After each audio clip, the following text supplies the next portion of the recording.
Association January board meeting. Let's start off all together with the Pledge of Allegiance, if you would.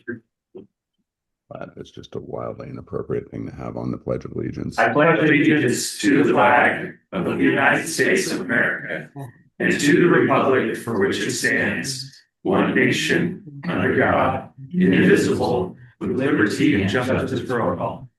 Thank you very much. First item of business is to get our agenda approved. Did I get a motion for that? So Moved by Rachel. Is there a second to approve the agenda? Kohler, thank you. Any discussion on the agenda? Kohler? So I think there was a request by a member to review the policy. Kelly Haggerty. Policy 108 review? Yeah. So it does the straight discussion. Yeah, we, so it's been proposed that we add a policy 108 review by member Haggerty to the agenda. Given that it's financial in nature, I'm going to suggest we take it up first in executive session. Any opposition to that? Okay, then any more discussion? Rachel? Could we add just an update from the FAC, the fact executive session? Okay. Update from their executive session. Also will receive. So we have two proposed changes to the agenda. So I'll take an amended mode. Well, I guess those are both motions, right? All right. So all in favor of approving the agenda with those two additions, or further discussion? Okay. All in favor, say aye. Aye. Any opposed to that? Abstentions? Okay, we have an agenda. Let's go into safety moment. Who's got our safety? Sure. Morning, everybody. Thanks. Morning. So when we say that safety is our number one priority, but when we say that, we're not just talking about our employees, we're talking about our membership. And as you all know, vegetation management is one of our number one efforts every single year. And by way of vegetation management, we improve safety for our members. In 2000, we estimated that outages attributed to 25% of our total outages. There was a sharp decline from there in 2009 by way of targeted efforts in known problem areas. And since then, we've just continued to improve. I am really pleased to announce that over the past 5 years, we have averaged only 3% of our total outages at tree costs. Wow. That is a huge testament to our vegetation management. In 2025, we only experienced a total of 43 tree cause outages. In comparison, there were more car hit poles and dig-ins than there were tree caused outages. And for maintaining over 2,000 miles of overhead lines, I think that speaks volumes. I attribute a lot of the improvement to changing our mindset. We no longer just trim trees. We try to improve the safety of our membership by way of vegetation management through fire mitigation. And that change mindset for both us and our contract tree crews just keeps improving the safety. And I hope it keeps improving for years to come. Thank you, guys. Thanks a lot, Jerry. All right. Also important to us is education. Please educate us, Kirsten. Okay, so as promised last month, when Everson came up some questions about Southwest Power Pool. So this is probably going to be over 3 months or so. So we're going to start with just a pretty highlight, and then I'll go into some more details in the next couple of months, if that's okay, because there's a lot to cover.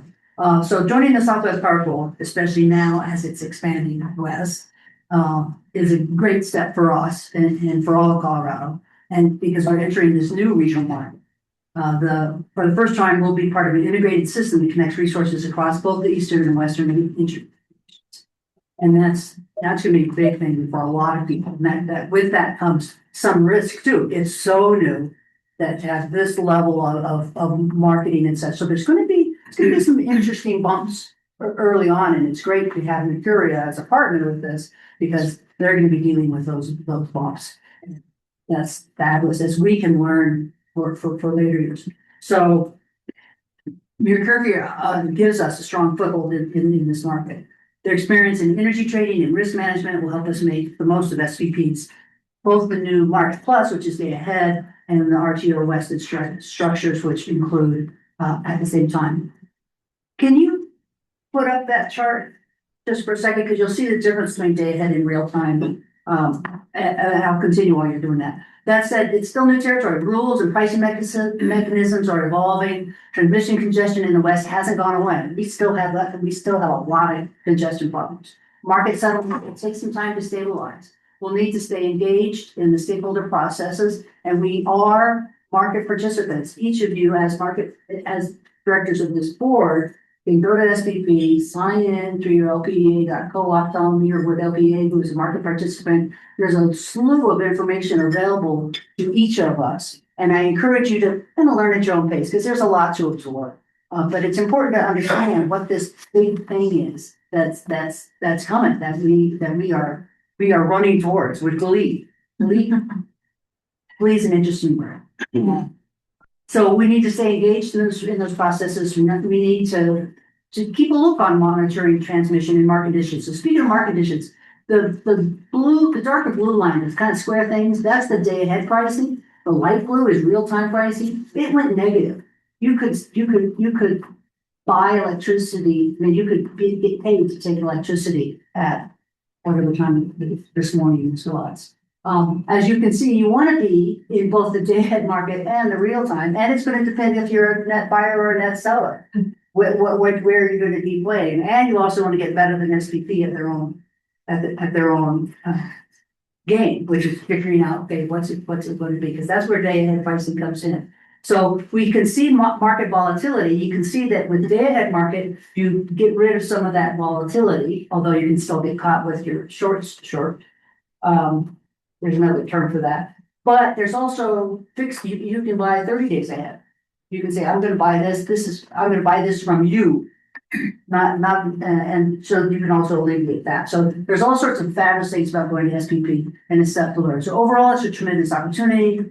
It positions us at the forefront of a more integrated and resilient Western grid.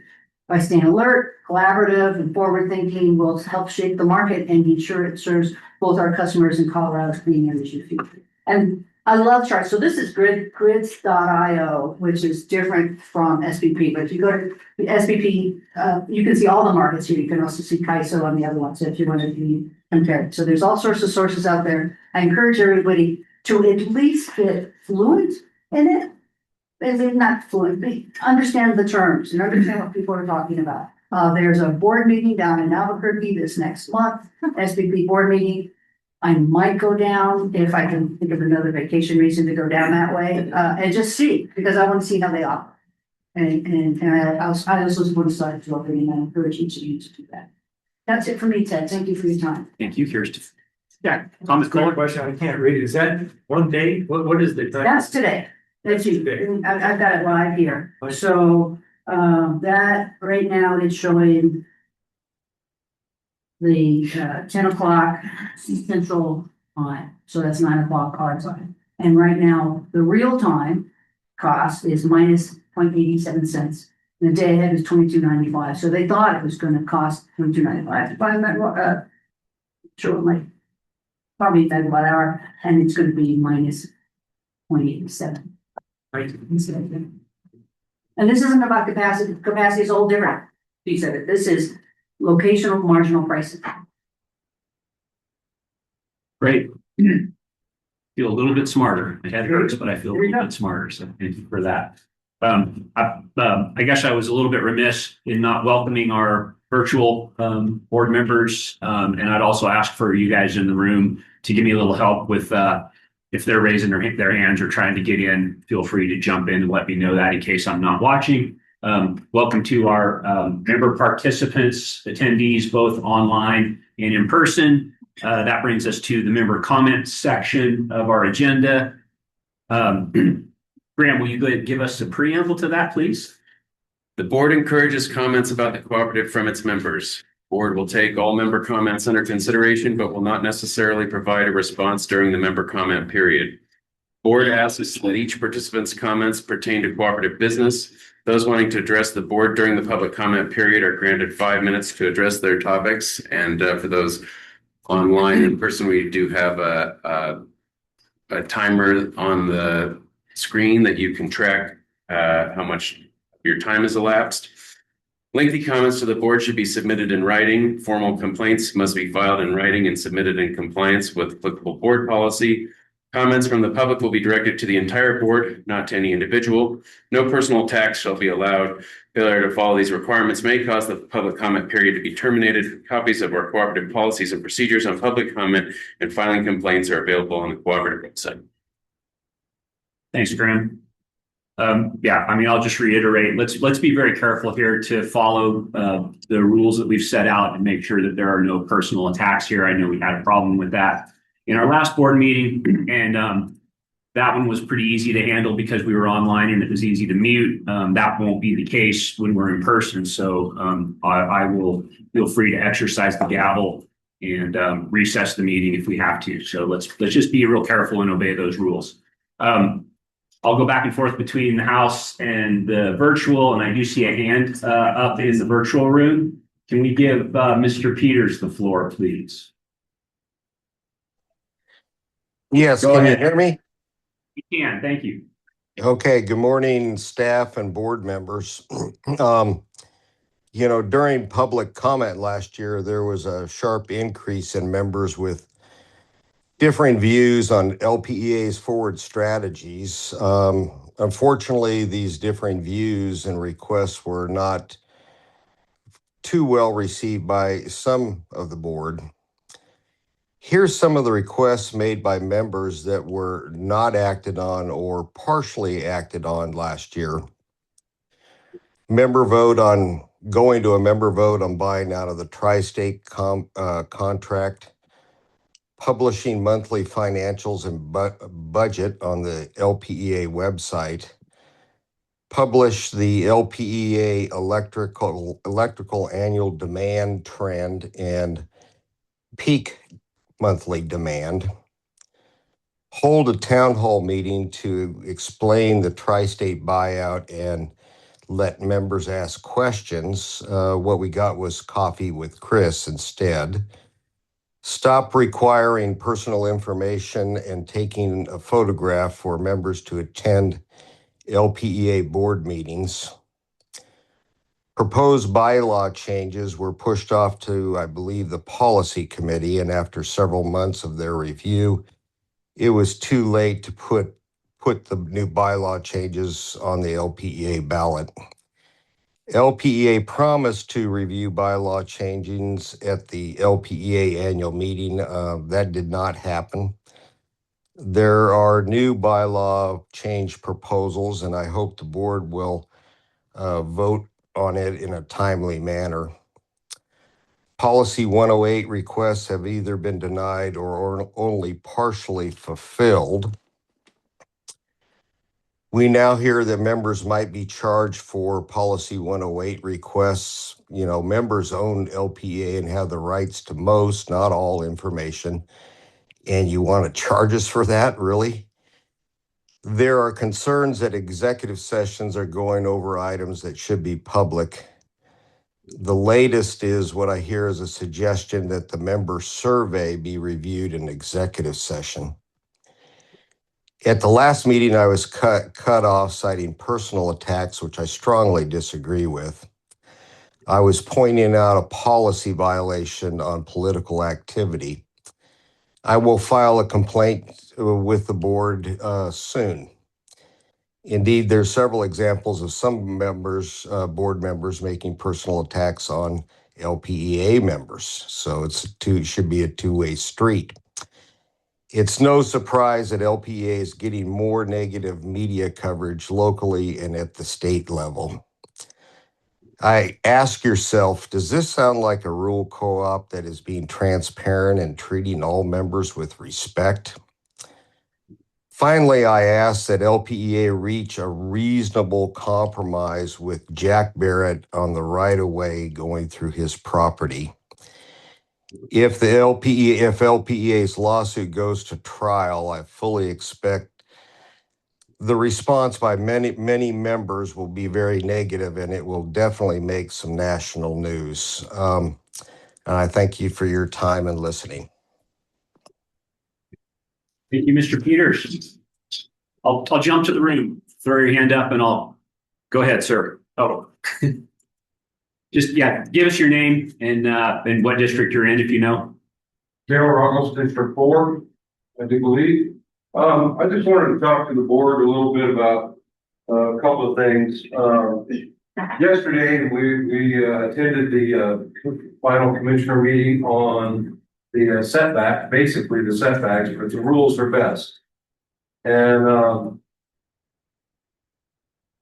I think most people in the county, they're okay with the best systems. I heard very little testimony in the last 2 months opposing the system themselves. What the people are afraid of is the fire and the dangers from a fire.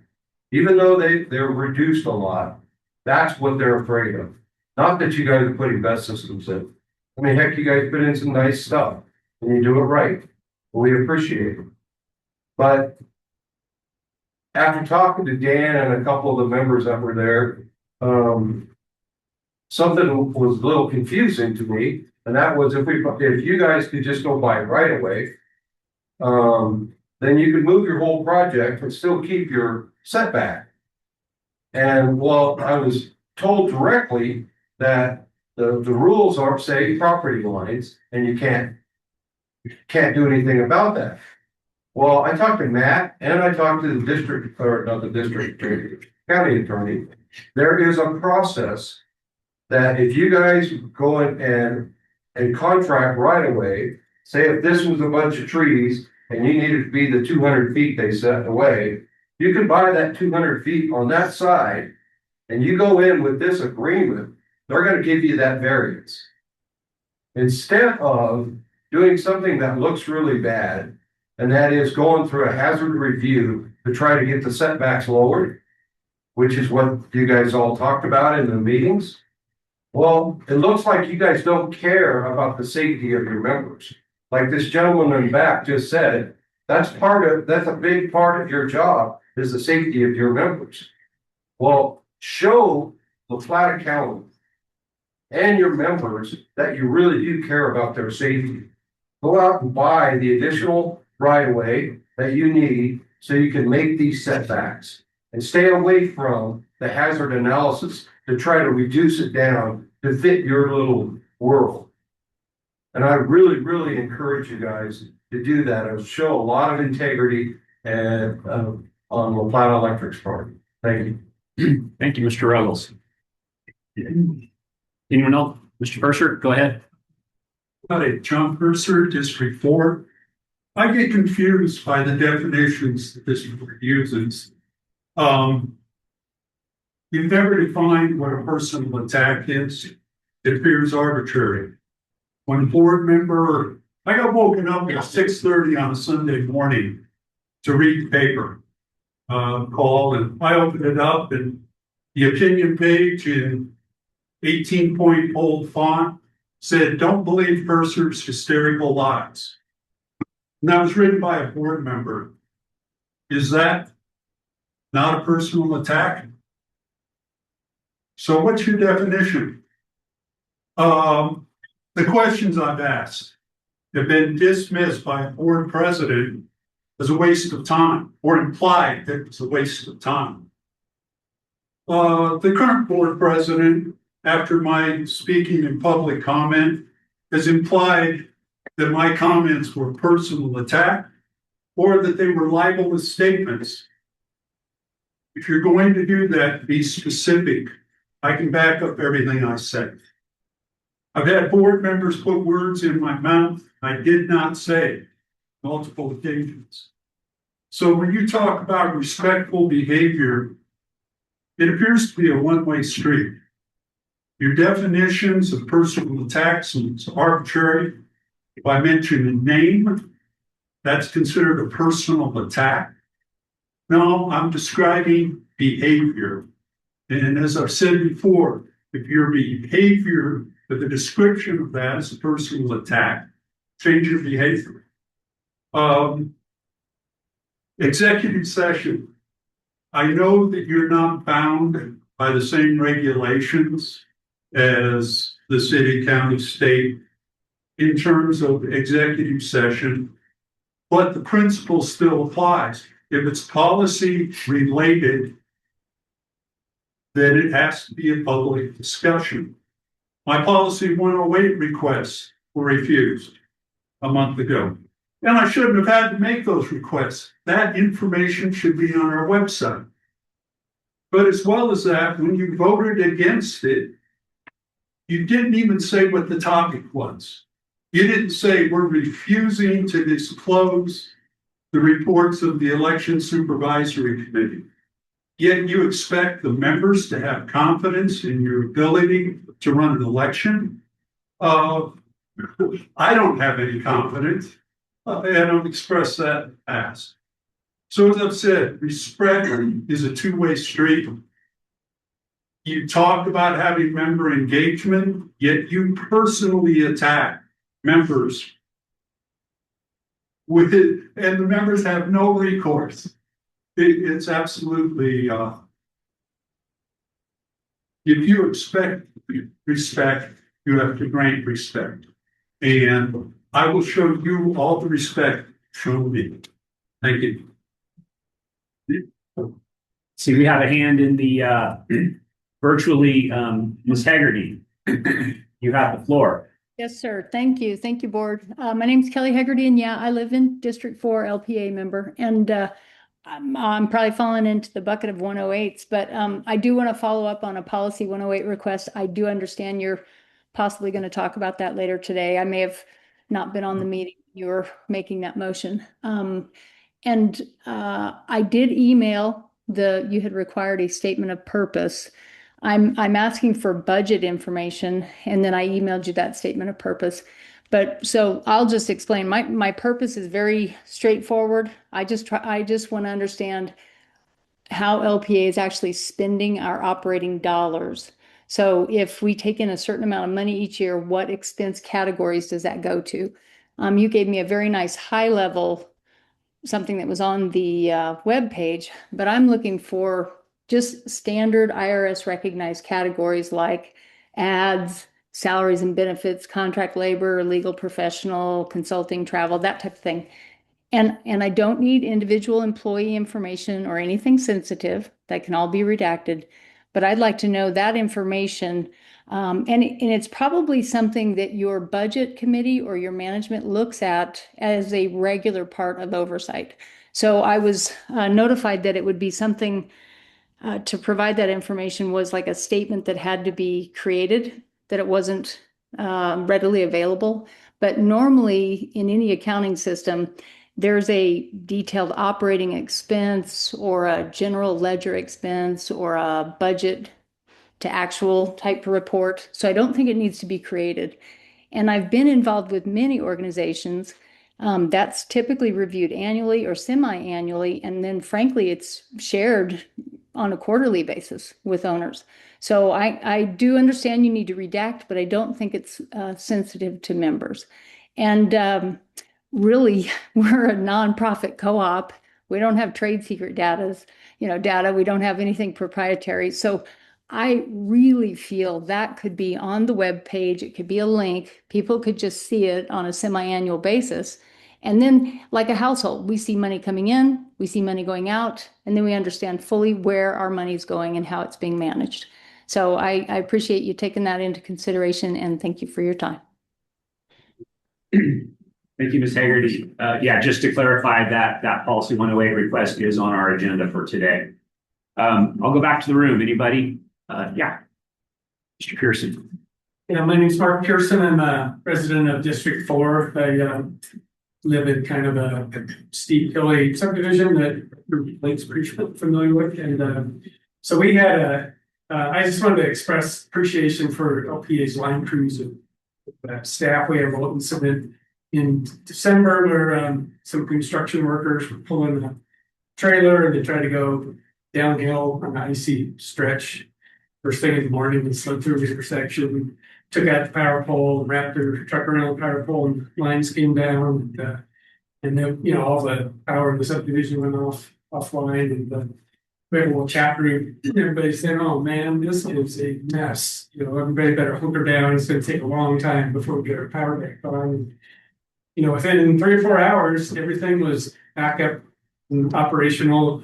LPA came and got the truck. They're disentangled from the power lines and that pole put back up. And the line's pretty strong, and you know, people are just flabbergasted at how fast and efficient and safely done that was. And we're really appreciative of LPA's staff efforts. And you know, really, I mean, they're just kind of mind blown, but like it's, you know, practically before you had a chance, kind of worry how you're going to eat your coffee or your wood stove.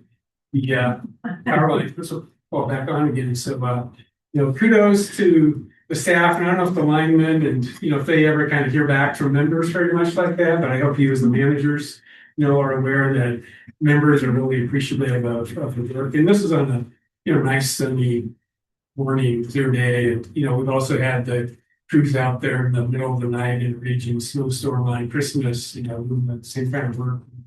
People are really appreciative. And I think when they think about reliability, that's exactly it's kind of where the, you know, the rubber hits the road or the electrons hit the switch or whatever, so that, you know, people are really appreciative of, you know, expertise and hard work. So thanks, and make sure your linemen and your line crews know about that. Appreciate it. Thanks. Thank you, Mr. Pearson. Anybody else virtually? Raise your hand and I'll get to you. I got a few more in the room. So yeah, go ahead, Emily. Hi, my name is Emily. I live in District 3, and yeah, I want to take a moment also to thank LPA staff, but for the hard work that they did helping the county with the best regulations. Batteries and electric infrastructure in general are highly technical, and it was really great to have the staff expertise at the county meetings, but also in the public facing guidance that you all put out. I think that this really wonky topic, it was really helpful to have everyone's expert opinions on that. And I do think that the hazard mitigation analysis is a better way to handle these safety issues, since it addresses emergency response in event of a failure, which is a top concern of a battery, and setbacks don't address that. Setbacks are much better for ongoing emissions when batteries are operating at 100%, and that really isn't a concern with that system. So while the county's regulation isn't perfect, I'm really glad that the moratorium was lifted, and that there is a pathway through variance for these batteries in our community. And yeah, batteries are the key missing link here for reliability and energy affordability. And I'm really looking forward to seeing LPA's upcoming battery project. Thank you. Thank you. Anybody else in the room? I think we're running out of hands at this point. Can I ask a question on one of your board member statements? Not Q&A right now. Sorry, Dale. I mean, I guess make a statement. We may or may not be able to answer it. I just wanted to know on the Southwest Power Pool, what grid or hub you were looking at. Because the one I look at, which is the same graph, shows the wind power was the graph that you were looking at. And I'm looking at the south hub, and the current price is about $40. This is the combined that came out of SP. I'm sorry, it's a point of order. We're not doing Q&A here. Okay. If Chris Hansen wants to address it at closing, he can do that, but we're not opening up the floor for Q&A. Thanks. Point taken. Thank you. All right. Any other member comment? Last call online. All right. We'll close out member comment, and we will give an opportunity. Wait. John, member comment closed. Sorry. Anything you wanted to react to, Chris? I mean, nothing in my mind. If there's anything that you wanted to comment on. No, just quickly, I wanted to respond to the question about the SPP. A member asked a question of this board. There are lots of methodologies for that. Email, phone calls, all of that is tolerable. So I emailed and I never even got an acknowledgement that the questions were asked. How do I know that? Point taken. Member comment is over, Mr. Purser. All right. Onward. Yeah, Mr. President, I did just take this opportunity to say to Mr. Ruggles, well, I'm happy to get you the link to that price point that was shown earlier. There are several price points within the current footprint of SPP. It is not expanded to the west yet. It will in April. And we'll have a separate price point that would be indicative of the Colorado area. And so I do think one of the interesting things, if folks are wondering how can electricity prices go negative, the answer is you reach a point where there's a lot of wind power. The wind power actually gets paid per megawatt hour of production, and it makes economic sense to put that into the grid even if prices are negative. So if you're wondering why that line goes under zero, that's the reason why. And SPP, the current footprint of SPP, Oklahoma, Kansas, et cetera, lots of wind power. So you do see hours of the day where the prices do go negative. Thank you. Okay, then with that, we'll go ahead and end the member comment period. Yeah. John, which one? Witchell, comment. I want maybe we could take a moment here because I want to make sure that sort of following our own process doesn't unintentionally sound belligerent or combative. And maybe this is more of a question to Graham, and we can kick the can down the road. But we choose not to answer these questions, as virtually every public forum doesn't do Q&A in this format, for a reason. And maybe Graham, you could sort of talk to why that's true, or choose not to. And then we've been trying for the last few months to allow Chris to answer a few questions that can trivially be answered just as a matter of convenience. But I want to make sure that everybody's clear that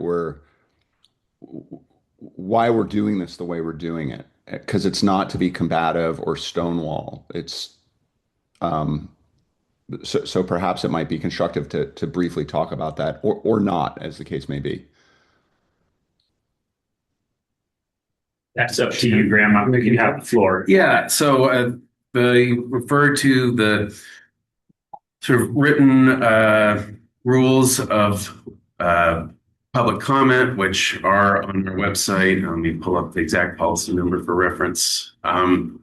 We do say that the board will take all member comments, and it's identified as comments, not questions, and it is, we take them under consideration, and we expressly note that we will not necessarily provide a response at that time.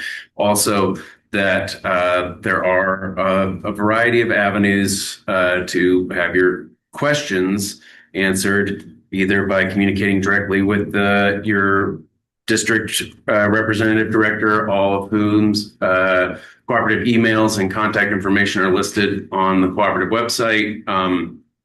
And also there's other forums, copies with Chris. I know maybe, involves a lot of questions and answers, and the ones that I've been able to attend.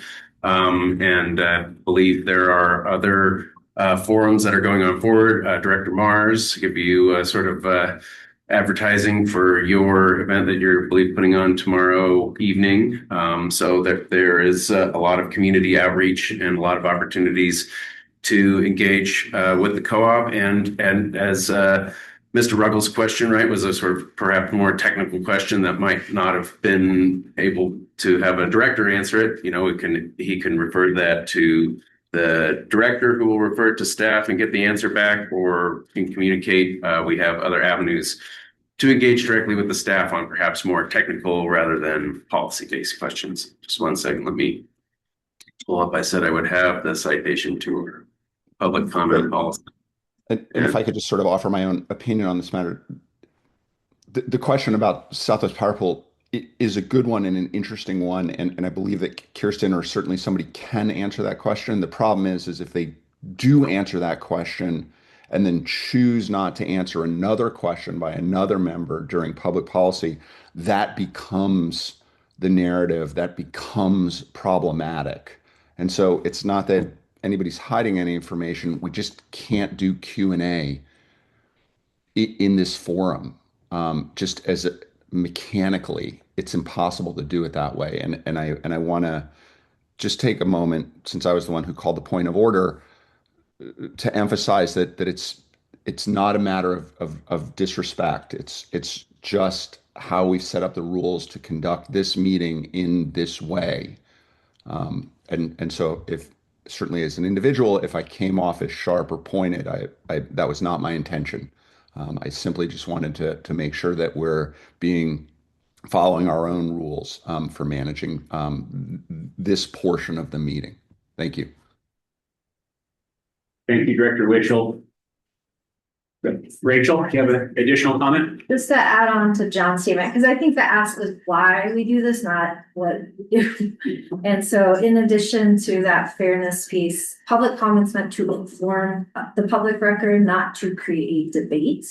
And as said, that's pretty standard across the way. And I think some of the reasons for that is to preserve due process fairness, right? So that one person's comment is not derailing an entire board in our decision making.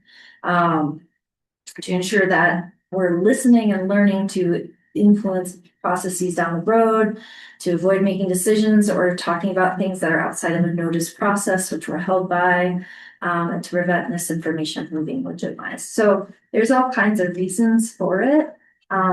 Sorry, I caused the shit storm. Well, you didn't. I think we're just trying to.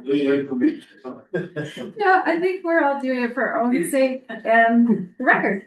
Understood. I totally agree. I understand. But let's chat around the water cooler during break. All right. Thank you. Tim, something else. So yeah,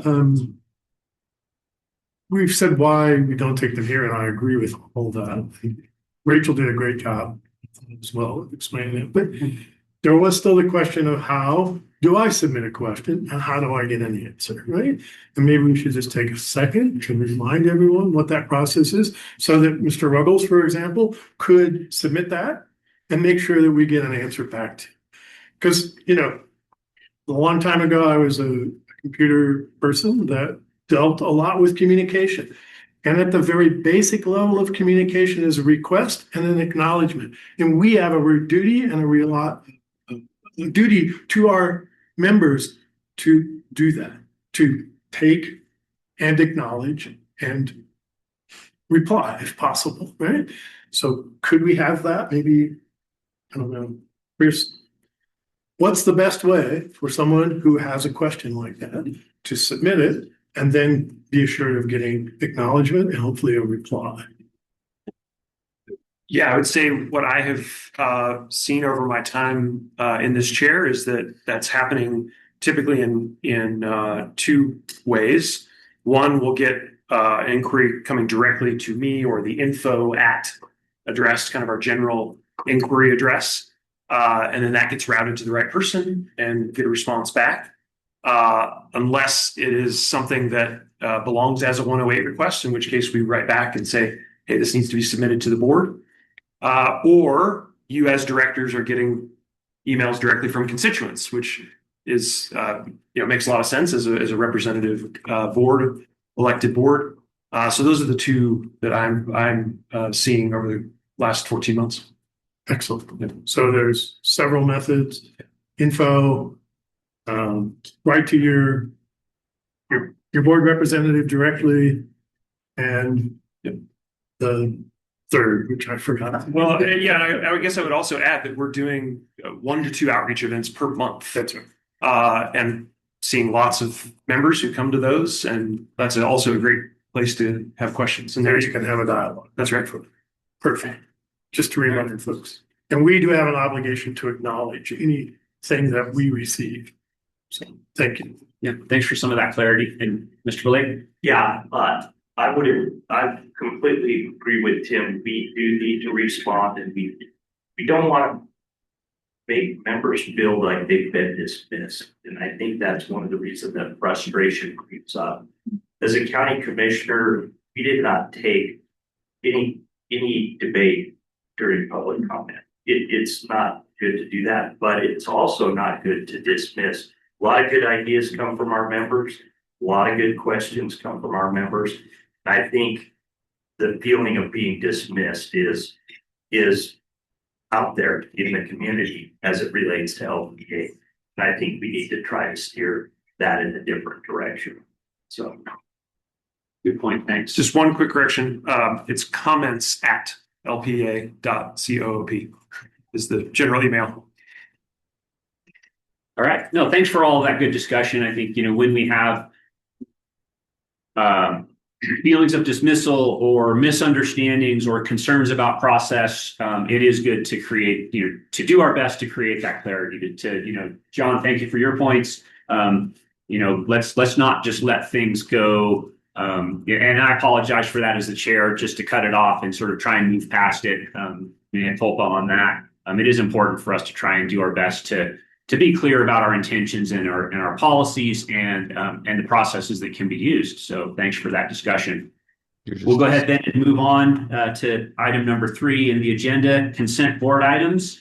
Is there a motion to approve consent board items? So moved by Kohler. Thank you.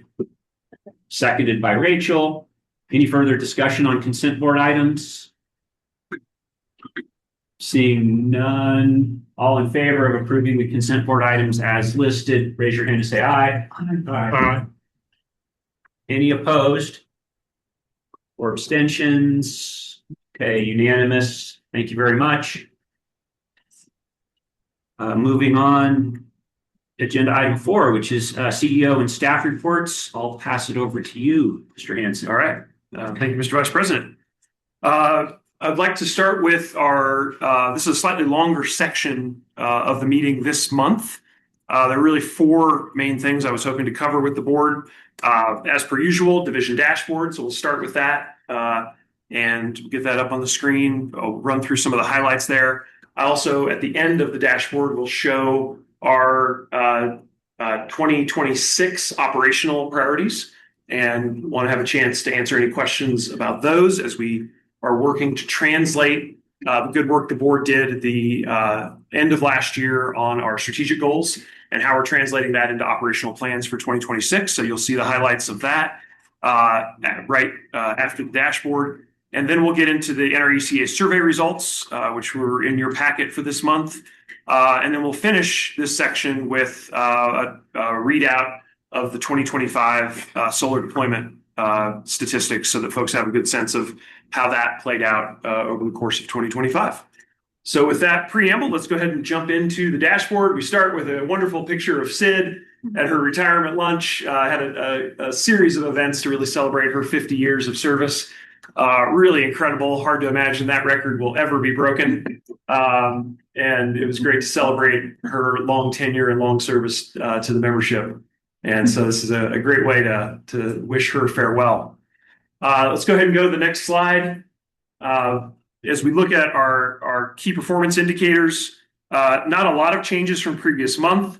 Cash reserves by design, we've let float down underneath our 12% target. Oh, we lost the file. Get back to it here 1 second. There you go. There we are.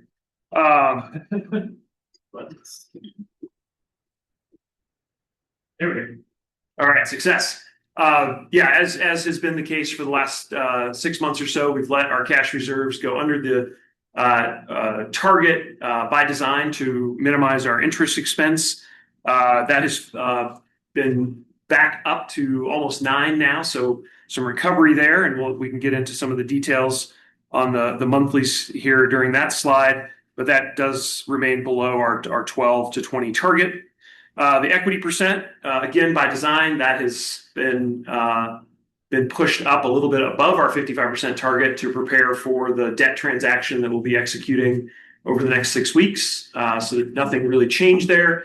And then the final one to mention on the beneficial electrification sales, that really is that slight shortfall from our goal is really due to the weather. So the amount that the heat pumps were being used went down because we've had unusually warm weather, which I don't have to tell anybody in the room the consequences of that. But here's another one, a slightly lower beneficial electrification sales. So that's what put us out of our target range there. If we go to the next slide, wanted to highlight the near miss analysis. That was something that we talked about with a little more detail at the December meeting in our safety moment. But this was a big focus for us in our safety program in December to do a thorough analysis of those near misses that we gave some detail on in December. Also, continued strong performance on our cyber safety side. If we go to keep the lights on, a couple of things to highlight here. We were able to complete 75% of our 2025 capital projects budget work. That is a significant improvement over 2024, where it was 60%. And a couple of things happening there. One, a concerted effort to have that budget reflect our work plan more closely instead of hey, here's the things we'd like to get done. We're really narrowing it down to these are the priorities for this year, with some room for movement if we get held up because of weather or other factors. We do have projects that can step in, but that I think was a great step forward for us in 25 of getting away from kind of looser management, I would say, or a wider funnel approach that we used in 2024. So about a 15% improvement there. And the weather that I just mentioned that reduced heat pump use also allowed us to get more done. So that was one of the upsides of less winter weather. The other thing I want to mention is the second bullet on the second column, which is we had 23 unplanned outages in December. Many of those caused by aging infrastructure, 40,000 poles. We're going to have some that surprise us every month. But the other thing I want to mention is a lot of vehicle to pole interactions, which is the nice way of saying vehicle goes out of control. And in many cases, that is because of DUI. We can trace a lot of those incidents back to DUIs or DWIs that are causing our outages. And as Jerry mentioned, we're seeing steady reduction in the amount of a tree falling causing the problem. Now actually outpaced by, unfortunately, drivers that are driving drunk, going off the road and hitting our poles. And we have too many of those. One is too many. And unfortunately, we're well above one. So wanted to just point that out. That's a major source of unplanned outages for us is drivers who are drunk and hitting our poles. All right, let's go on to the next slide. The highlight here is really that first point. Lots of back and forth with the county staff and with the county commission. We did see the end of the moratorium yesterday, and I'll be talking a little bit more about that as I preview for the board. The doors, we believe, are open to us to make progress in 2026, and some of the places that we're focusing our efforts on developing projects and eventually bringing those to the board for approval, and then eventually on to the county for permits. But that was a big step forward yesterday to see the end of the moratorium. So we can now bring those forward with the rules of the road laid out for us. All right, let's go on to our timeline that we showed each month. The one thing I wanted to point out here kind of follows on nicely from the board education moment, which is we're doing a lot of SPP integration testing right now. I had sent out to the board some of the material on that. I think we're in really good shape to be ready ahead of time. It's not like we'll be procrastinating and doing it on March 31st. We've got the steps in place with SPP to be ready to flip over that switch, which is both physical and metaphorical. There are some physical switches that will move on March 31st. But just wanted to let the board know that's kind of been our focus in the last 60 days or so, is to make sure we're ready for SPP. And we've got a few more details to iron out with them, but that work is progressing very nicely to be ready for that switchover. All right, let's go ahead and go to Trusted Community Partner slide. The one highlight here that I wanted to make sure folks are aware of was around that second column right under the word target. We've got added an income qualified option to our rebate program that interfaces with the state program. I think this has been a great addition for us. and allowing us to do more electrification work, particularly with some of the income qualified members in our service territory who need that assistance, in a significant way. And we've been able to add that option to our rebate program. So we're now getting kind of the chance to layer them and get faster progress as a result, and bringing that option directly to our members instead of having it, they have to go look it up or find it themselves or through a third party. We're able to interface directly with that state program, which the acronym is HERE, the Home Energy Rebate Program. All right, a couple more highlights for you on the financial health. I do want to point out that we received $1.3 million of ITC credit that came in, meaning we got the check. It's in the bank. We knew it was coming, but it's great to get that in December of 2025. That made our job a little bit easier from a cash flow standpoint to get the patronage capital that the board approved sent out. So that has all been dispersed. The board approved $1 million. That has been sent out. Those checks are not in the mail. They are in mailboxes and hopefully in people's bank accounts. So that also, that incoming ITC money offset some of the outgoing cash that was the patronage capital checks and allowed us to keep a slightly stronger cash balance as a result. And you saw that on the KPI slide. All right. The other thing to mention on this slide is we did get through the process with both La Plata and Archuleta counties on restating our mortgage documents. That was a pre-step for us to then be able to complete the transaction with CFC, get the money into escrow, and be ready for the April 1st switch over from Tri-State. So that important step is done, and all the paperwork has been filed and accepted by the counties. And yeah, the kind of stuff you probably didn't think about in March of 2024, but lots of steps, and that's an important one that is finished, and we're ready to go. All right, a couple more highlights for you on the dashboard on the Prepare for the Future. We did finish interconnection study for potential batteries at the Shenandoah substation. We also have the option of some of our other properties to bring forward projects. At this point, we're really taking into account what the commission passed yesterday. I'll talk a little bit about that when we get to that section on storage. But we now, of course, know the clear rules. Moratorium's gone, and we can start to bring forward specific projects for this board to consider.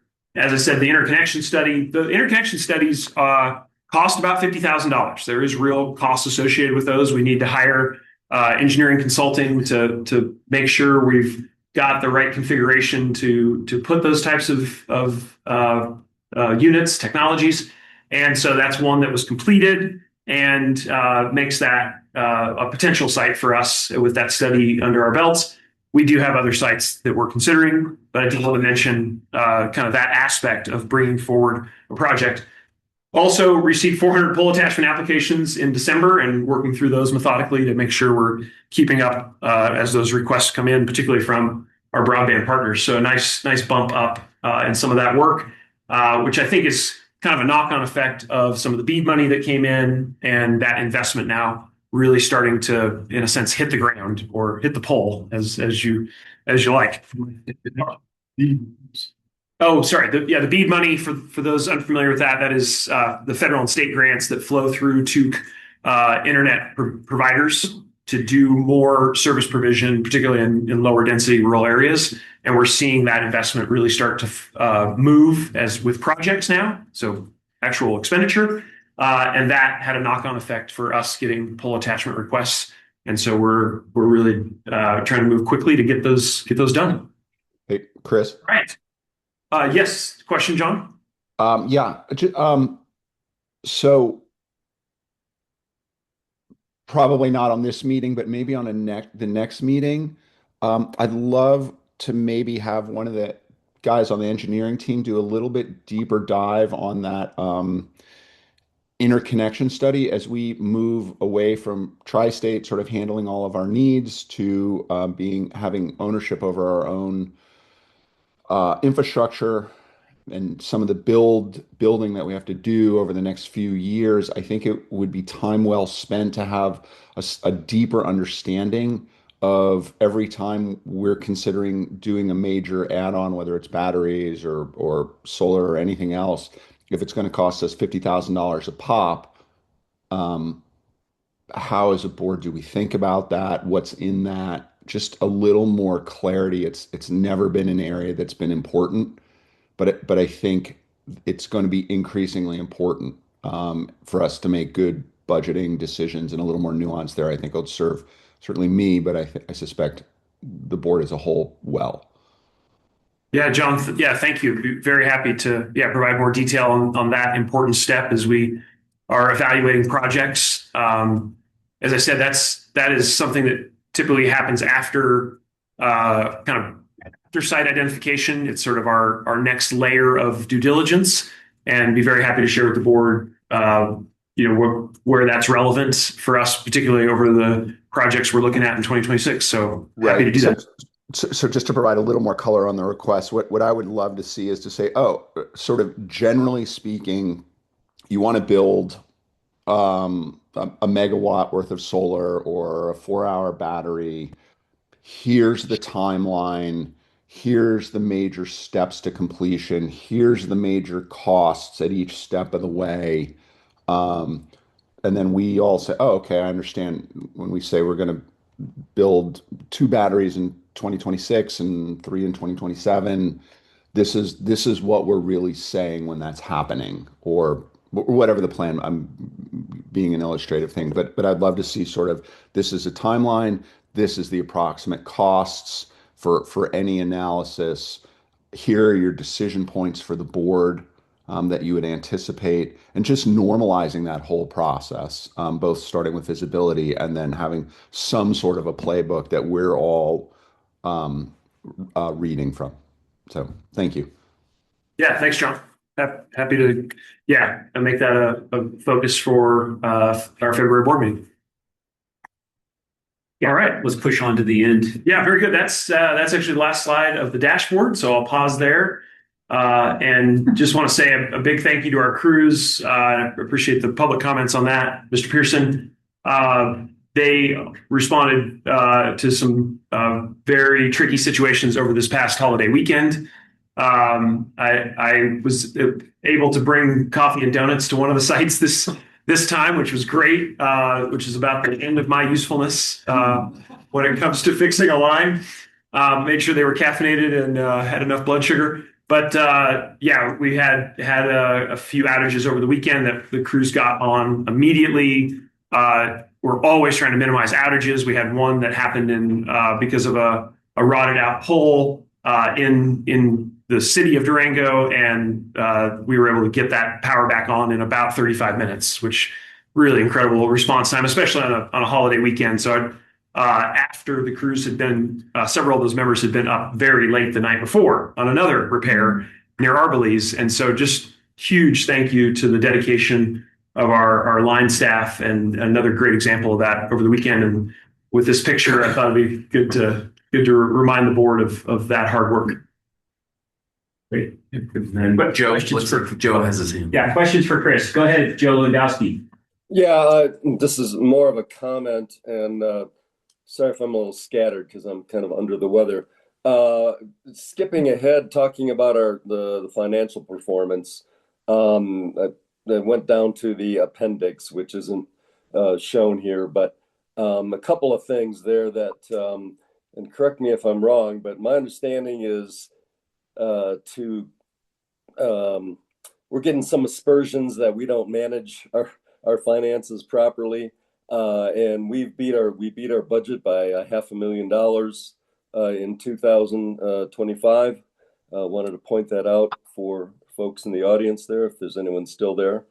And the other part of that is that our power costs for 2025 were about $68 million. That's our biggest costs.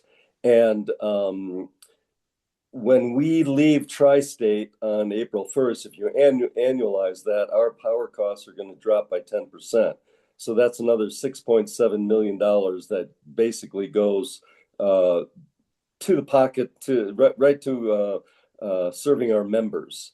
Again, saving 10%, $6 million is a lot of money, and that money is going to be put to good use.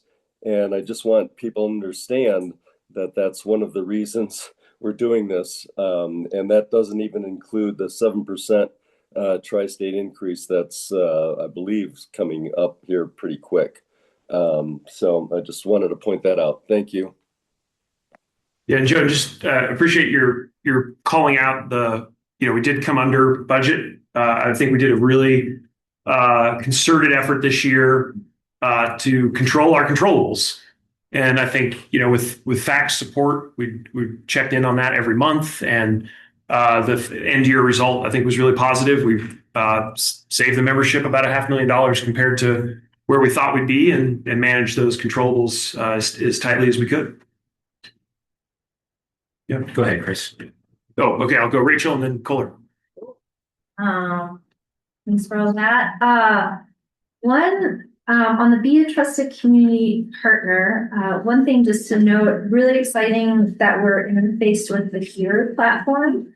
So those are, rebates, pretty substantial rebates in Colorado for things that are both supporting energy efficiency as well as beneficial electrification. My furnace died in early December. And so I was like, oh, HERE just launched. Oh boy, I'm so excited. I qualify. There are 4 contractors in our area only, and they can't do all the suite of services. And I'm sure this is a partnership with Ford, but I could see that, I had an out furnace and I was calling these folks and they're like, cool, maybe February. And I was advised by Las Vegas Heaters. So I think that's I don't know if we can support with that, but helping to recruit contractors, I think will help us bump those beneficial pieces, because realistically, it's the only way that I could afford something like this. And one of the big things y'all should know about that HERE does is it helps with electric panel upgrades or electric upgrades, which if you live in an older home, which are most of our you have to get to do anything, which is a heat pump or a water heater or an EV. And so before that was an option. So really exciting. There's also a rebate from LPEA for that. There is, but it's not enough to make it reach. So it helps. But this actually really helps. And then I was curious what you all heard from the solar installer meeting. In a few slides down, we see these pretty exciting accomplishments. We had the issue on the red line for a while, or not red line, the red zones, and some other pieces. And y'all have worked hard to address that. I'm curious what you heard and what, if any, kind of policy or high level rate pieces might come from that. Yeah, over to Dan. Sure. Couple things on the heat pump installers. That's one of John Kinney's primary focuses, understanding that lack. Now, we do have 7 qualified installers on our website that we list. There's many others here. These are the 7 that we're saying, hey, the Durango area, here's 7 good ones. Now, HERE registered? No, so HERE registered, yes, that might be filtered down even. Yeah. So then with the conversation with the solar installers, a great meeting. I said how many people showed in on the slide there somewhere, but always good feedback on there. Good stuff for us to take action on. Some that we could take action on immediately. Some were like, hey, let us consider that, think about that a little bit. Generally, the vibe was very, very positive in the room. They were very thrilled, especially when we get to the slide. So the slide that I put in our slide deck later on showed our accomplishments. We actually got applause from the installers on that. I mean, they were excited. They don't see the red zones as being a tremendous issue right now with the ability that we've done with non-exporting systems and the battery systems, and with battery rebates that help push that over the top.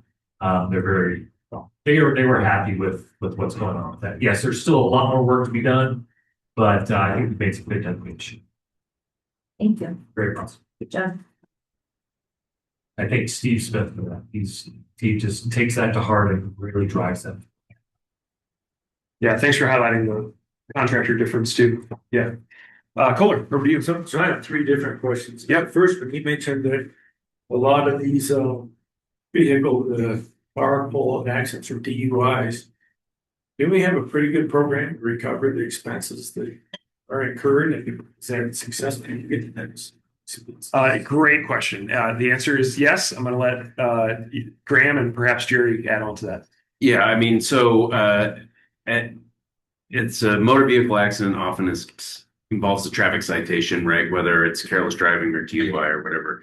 And the court system then has an opportunity to order restitution as part of that. And so that is how we often get reimbursed through the court's restitution order as part of any resolution of any court case that's and we work very well with the district attorney's office, their victim advocate group. You know, they come to us and say, you know, give us the documentation that you need. Our finance staff is really good at sort of compiling the documentation that they need to support the restitution orders. So by and large, that's where it goes. We do have some opportunities with members under our electric service regulations to, if we know who this is and they're a member, put it on their account. But I will say that, you know, my experience with a lot of these traffic accidents is that they're not always there are a lot of times there are people from outside our service territory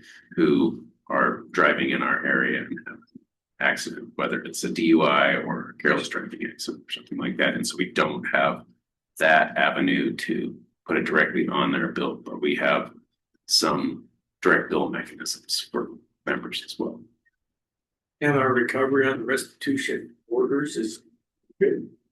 Minor. Yes, yeah, we're usually very successful with that. And then if it's not restitution, we also get reimbursed through no insurance claims direct. So. Thank you. And the second question, Chris, you mentioned about filing the restated mortgages with both Nevada and Archuleta County. I'm totally unfamiliar with what you're talking about. So what kind of mortgages are we talking about? We file. Yeah, Graham, do you want to take this? So this is as part of our CFC financing for our contract termination payment.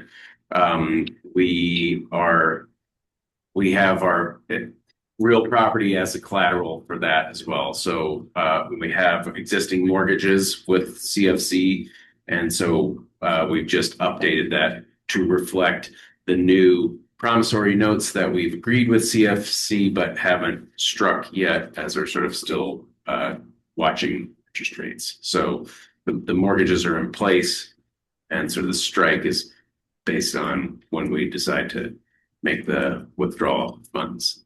Okay, thank you. And then the last one is that you mentioned in there you had 400 pole attachment applications. Does it take an application for each pole, or is there actually 400 applications? Seems like it'd be overwhelming to take care of it. Yeah, 400 applications. Pretty sure they're coming in batches, but let me check. Yes, it might be a handful, 2, 3. They break it up into different phases of their job, but it consists of 400 polls. Okay, that's what I wanted. Yeah, perfect. Like that batch process. Each one of those polls need to be looked at. So I mean, it sort of creates. Right. Yeah, I just was thinking that the way it's stated, no, 400 applications. We gonna have an Ryan iron did a great job streamlining that whole process. Thank you. All right, I see Tim's hand, and then I'll go to Brad.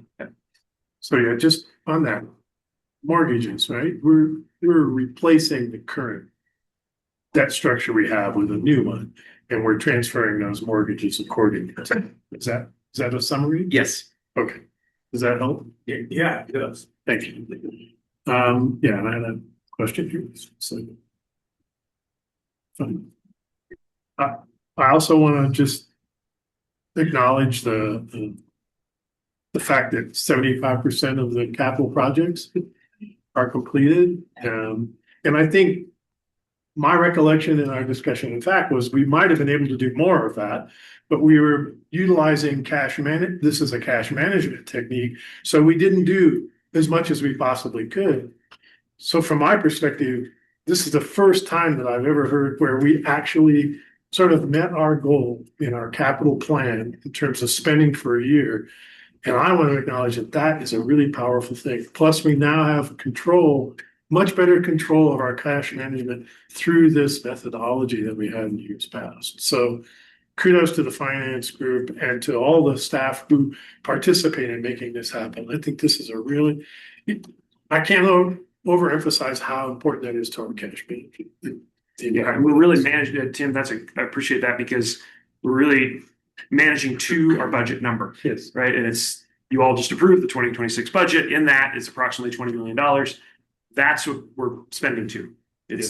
So and we can ratchet that down if we need to do cash management issues to some degree, right? Yeah. In this case, 25%. Right. Sure. I think we're on track to meet on. Correct me if I'm wrong. Sorry. Could you give me a little more color on the one it's on the slide there for the future? The initiated development of the interconnection queue management system. That's a mouthful. With a formal kickoff. Right. Yeah. I'll have to turn to Dan for that one. Yep. Yeah. So this is a grant that we received as part of the DOE type grant. And it took us a long time to get contracts in place with Energy Works. There are so many different sub-entities from SEPA to Sandia to Energy Works to the DOE to everybody gets involved. National Labs with the Rockies, I forget what the name is now. It's a new one, yeah. They're in the mix too. They're our direct partner, what you formerly known as Inno. And so what this is, it's actually been a work group that's been established for a long time on ways to streamline interconnection queue process with people participating from across the United States. We are in this as a leading entity with the work that we've been doing with NREL, with our hardware in the loop testing and all the other work we've been doing with NREL to find out exactly where the constraints are. Because we've sort of hit the standard screening process once. And it said, okay, no more. Now we're like digging deeper. It's like, well, what does that really mean for our system specifically? So a lot of this testing data is coming into place. The idea is to have a interconnection queue management system, IQMS, that takes this testing and research that we've done, incorporated into a software package. The other big thing that this does is using hourly data flows, as opposed to typically when we run modeling, we're looking at the peak for the year and the minimum for the year and making decisions based on that. This is taking the hourly profiles for a year, finding out where there's gaps to squeeze in that extra little bit. It's like we may have said no because of only 2% of the conditions that exist during the year. But if you can manage when the export occurs, you can fill in 98% of the time and avoid the 2% of the time. Yeah. And that's within our distribution system. It's our interconnection queue in this case for others who generate power within our system, like a rooftop solar. Yeah, so very typically aimed at behind the meter solar installation. It's going to give us far more granular data to be able to manage those connections and model it so that we can say, oh yeah, you can do this or you can do that. The Redstone still might have some constraints, but as Chris has noted before, even today it's not a no, it's yes, but now qualified. The buts become bigger. That didn't sound right. Yeah. All right. Thank you very much. And yeah, it seems like that's kind of a leading. We're leading on the forefront. Absolutely there. And the other great thing is part of this interconnection queue management systems, there's other cohorts in this that are pushing the envelope too, that we're learning from. Gotcha. So, perfect. Thank you very much. Yeah. That's my question. Yeah, great dialogue. Director Blake. Yeah, I wanted to just mention something you touched on briefly was the cybersecurity. Probably everybody read about the Durango Herald getting scammed out of $275,000. That was a very low level process, not something that Drew would cover. It's happened to my dad before, somebody calling saying this is so-and-so, I really need some money. I think that's something to really to concentrate on. Not that the other 30,000 a day attempts that we get probably to get hacked, but just those low level as well. Yeah, well, and just quickly, gives me an opportunity to share what I suppose you could consider a near miss in this category, which is we had someone use AI to impersonate me and leave a voicemail for our finance staff saying, please pay this invoice right away.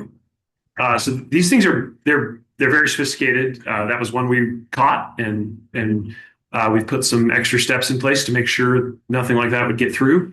But yeah, it's pretty easy to fake things that look 99% the way they're supposed to look or sound. Yeah, and they make it sound really good. Yeah. My other thought was coming back to kind of the safety comments from Jerry.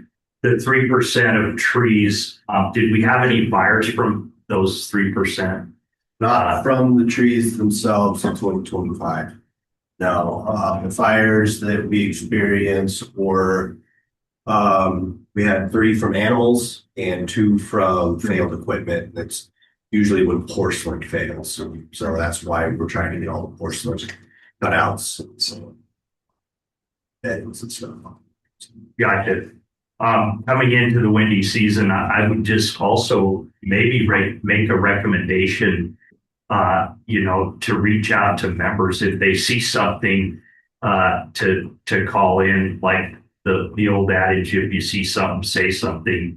Right near my area, there's some pretty sketchy areas, and I think that we could add benefit by reaching out or hearing from our members as to what they might be seeing.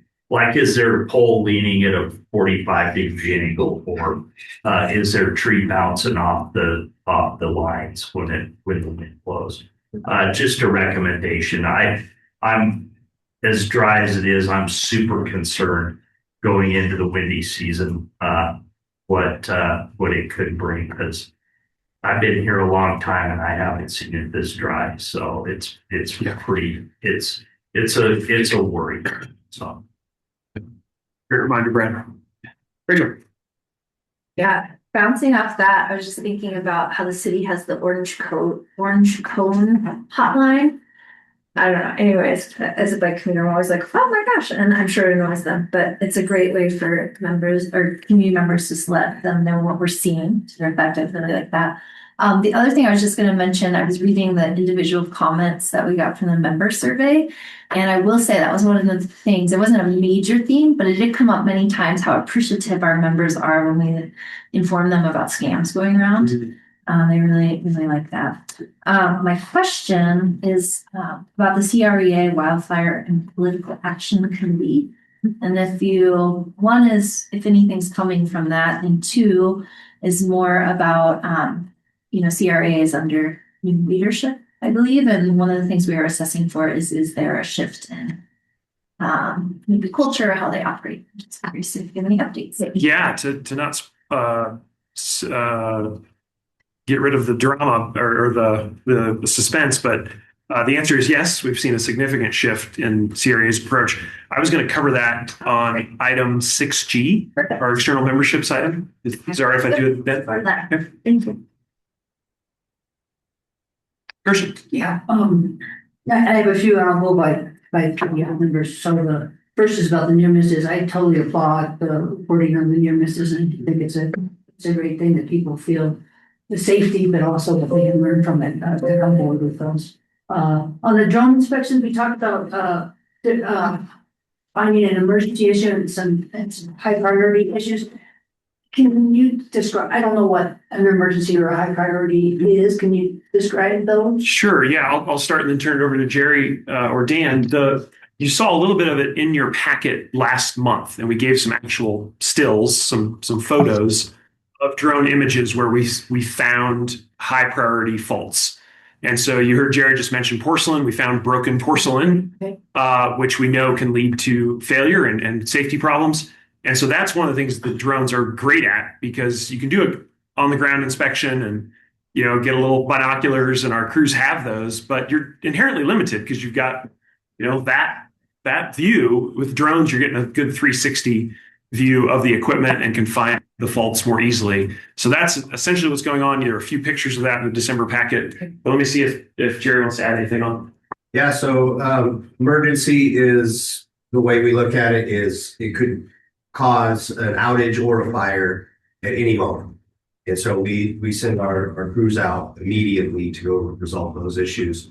And then high priority, example of one of the high priorities we found, the pole looked great from the bottom up, but as soon as you got to the top, you could see right down the center of it, all the way through. I mean, probably 3 or 4 feet. It's just completely rotten. So that arm could fail at any time. That bolt fall out, arm could fail. So that was a high priority. It doesn't have to be done immediately. It's lasted that long for who knows how long, but we get it done within a minimum of 2 weeks. Right.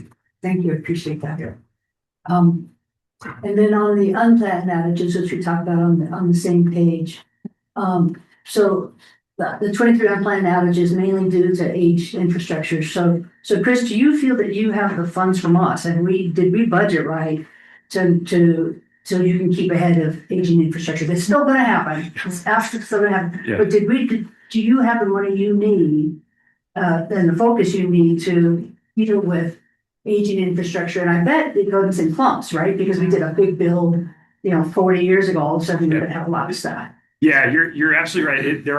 There is lumpiness in our capital in certain areas where things age out at a kind of similar time, and we're seeing that with some of our meters replacement right now. I would say your question is somewhat of a hard one to answer. I think we've got a budget that is reflective of our capability to spend and to go and do this work. And as you heard from Jerry and others, we're working super hard to use data to prioritize. Because in a sense, this is infinite. It's 40,000 poles. It's not infinite, but we've got a big system over lots of tough terrain. Everyone knows that. And we're doing our best to prioritize and then have a budget that allows us to address those priorities. Would I love a couple of extra $1 million? Absolutely. No doubt about it.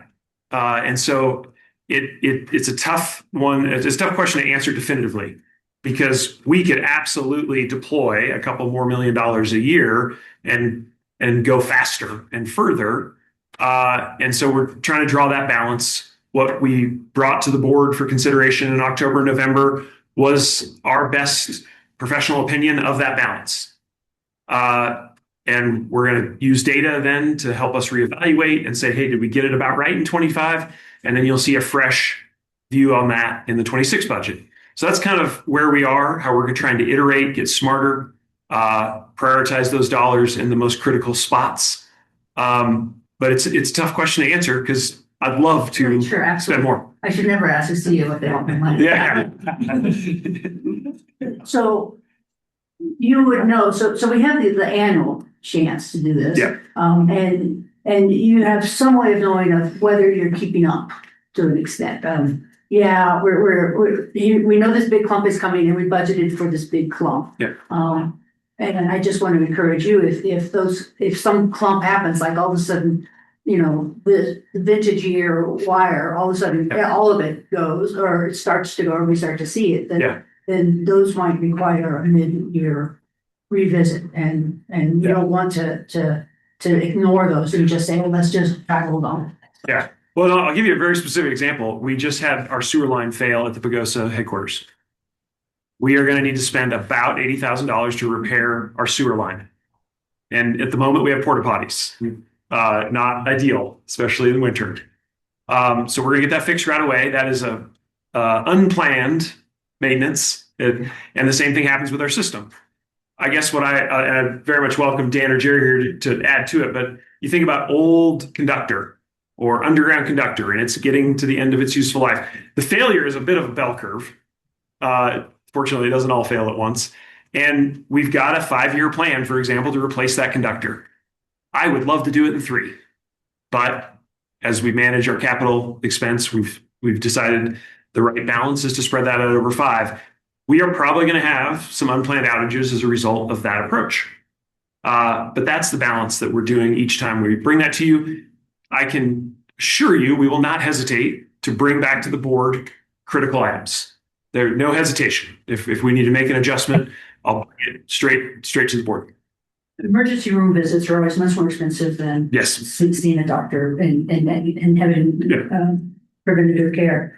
So when you're doing that balance, it's not necessarily 1 for 1. It's like, okay, I can do 10 of these and it's worth it to do these 10 and maybe not do 11 because that 11th one, I get you're having to balance not only the cost of preventative, but also the cost of the emergency one, because it is going to be as expensive as doing a few of them, perhaps sometimes. Yeah. I mean, you just think of emergency call out on a weekend, right? Paying overtime, et cetera. So your emergency room comparison is not a bad one. Dan, do you want to add anything? Yeah, one thing I'd like to mention there is, if we think about our budget for this year, we have a $20 million capital project budget. And $8.5 million of that is Trujillo substation. So when we have years like that where we have a big chunk that's a little out of the ordinary, we adjust, just like Chris was saying there. We know what we are targeting right now is cable that was installed in the 70s and 80s, unjacketed underground cable that was installed under a previous standard. And we have brittle copper wire that's been out there forever. So we know from GIS what those are, how much is out there. We have a plan, like Chris said, over 5 years, we're going to need to do this much. So, if we go a little light this year, we got to go a little heavier on the next 4 years. And then when you're talking about tranches, we had tremendous explosive growth in the late 80s, early 90s. We put a lot of underground cable in our system. Jerry and I keep having bets how long that underground cable that we installed under the new specification that is not only direct buried, but has a jacket, is in conduit, is embedding. It could last a long, long time. And we're going to see that start to rear its head at some point. I don't think there's going to have to be a mid-year adjustment. It rears its head very slowly on those types of things. But when we start seeing, hey, we're tapping into that emergency fund, we better address this a little more quickly. But there'll be a time when that all comes forward, and we are not going to be able to replace 200 miles of cable in a year. And we'll progressively go through. Do we pick the right ones to do first? We'll pick some of the right ones. Does the drone program inform the maintenance? Not so much of the underground. Yes. It's terrible, the underground. It is, and that's one of the goals of the program is to really target and help back up, why we're working in certain areas. Not only are we looking at our infrastructure, but our highways, and so we're getting a really good view of our vegetation, trying to locate danger trees before they fall over that are outside of our right of way. It is just a huge benefit to our overall maintenance program. All right, Tim. Sorry, I don't want to take a lot of time. I just kind of want to echo Brad's comment and concern about windy, dry conditions. It's not windy yet, but it always comes in the spring. It is scarily dry, and I don't think we budgeted for this dry of a winter by any means.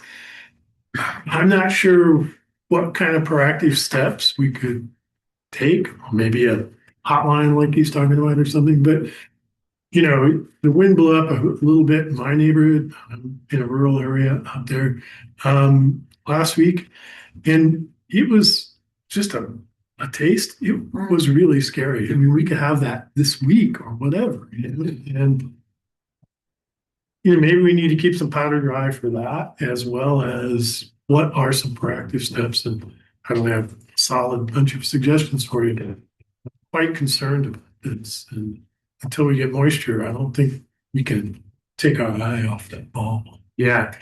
So I'm hearing the board loud and clear, and I think one of the advances that you're going to see here in just a second, one of our key operational goals for 2026 is to implement a standardized PSPS approach.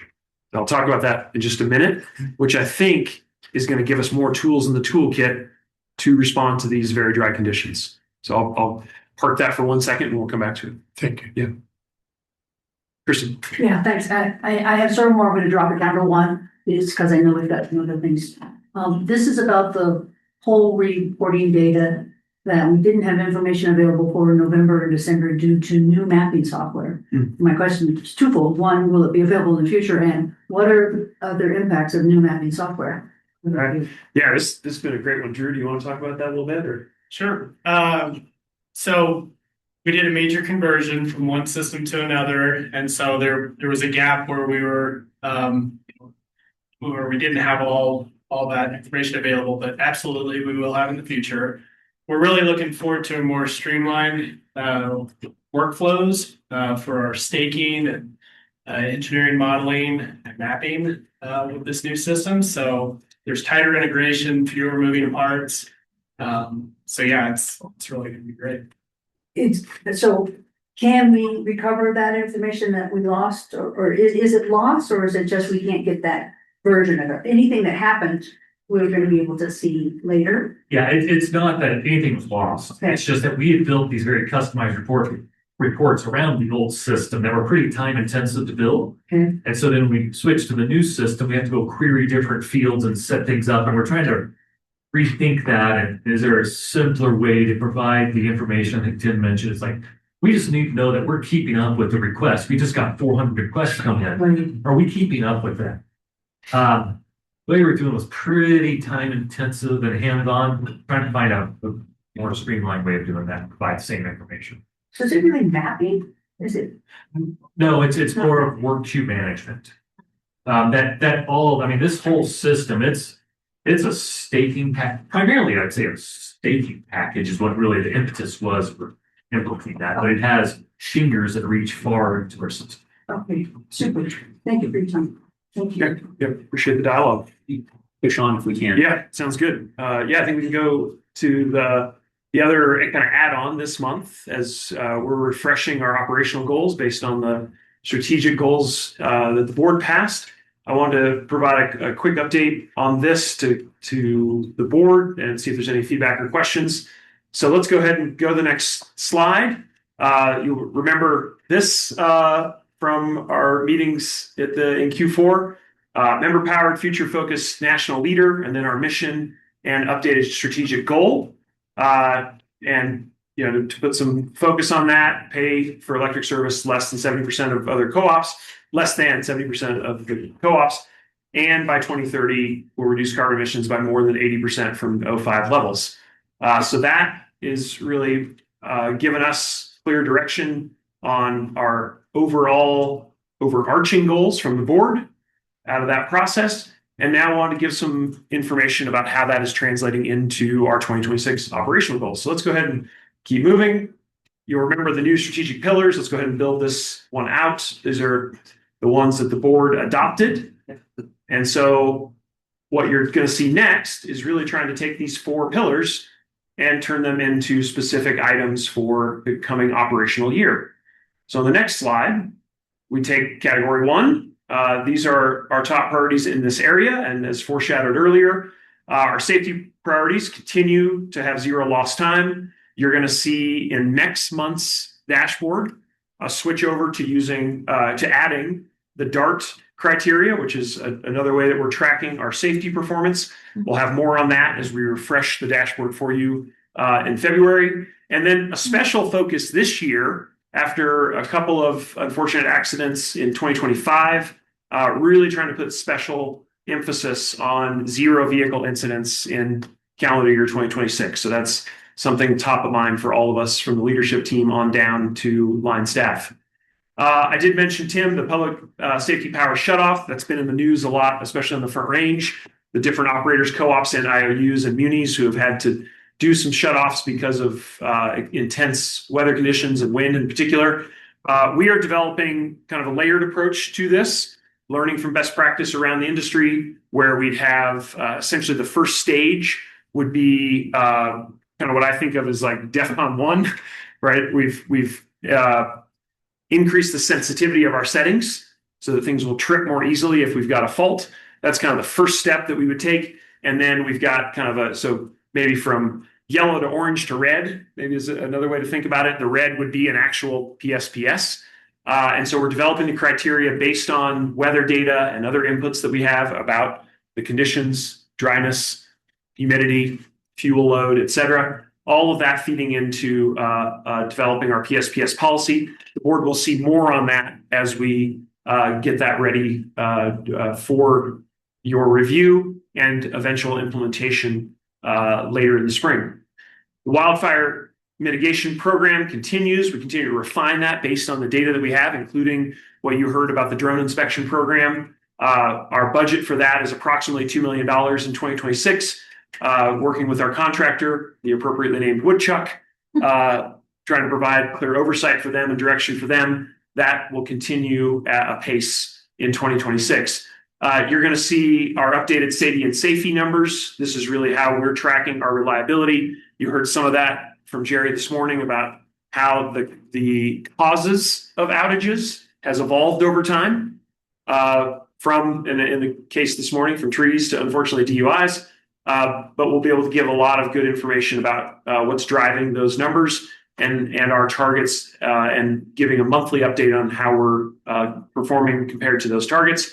And then a new one for 2026 is asking leadership staff to set aside approximately 1 day a month of their work time to develop AI agents to improve our efficiency. The way I'm kind of thinking about this for myself and for the leadership team in particular is investing to get a return. And the way I've asked people to consider this is, what's the one thing a week that you really hate doing?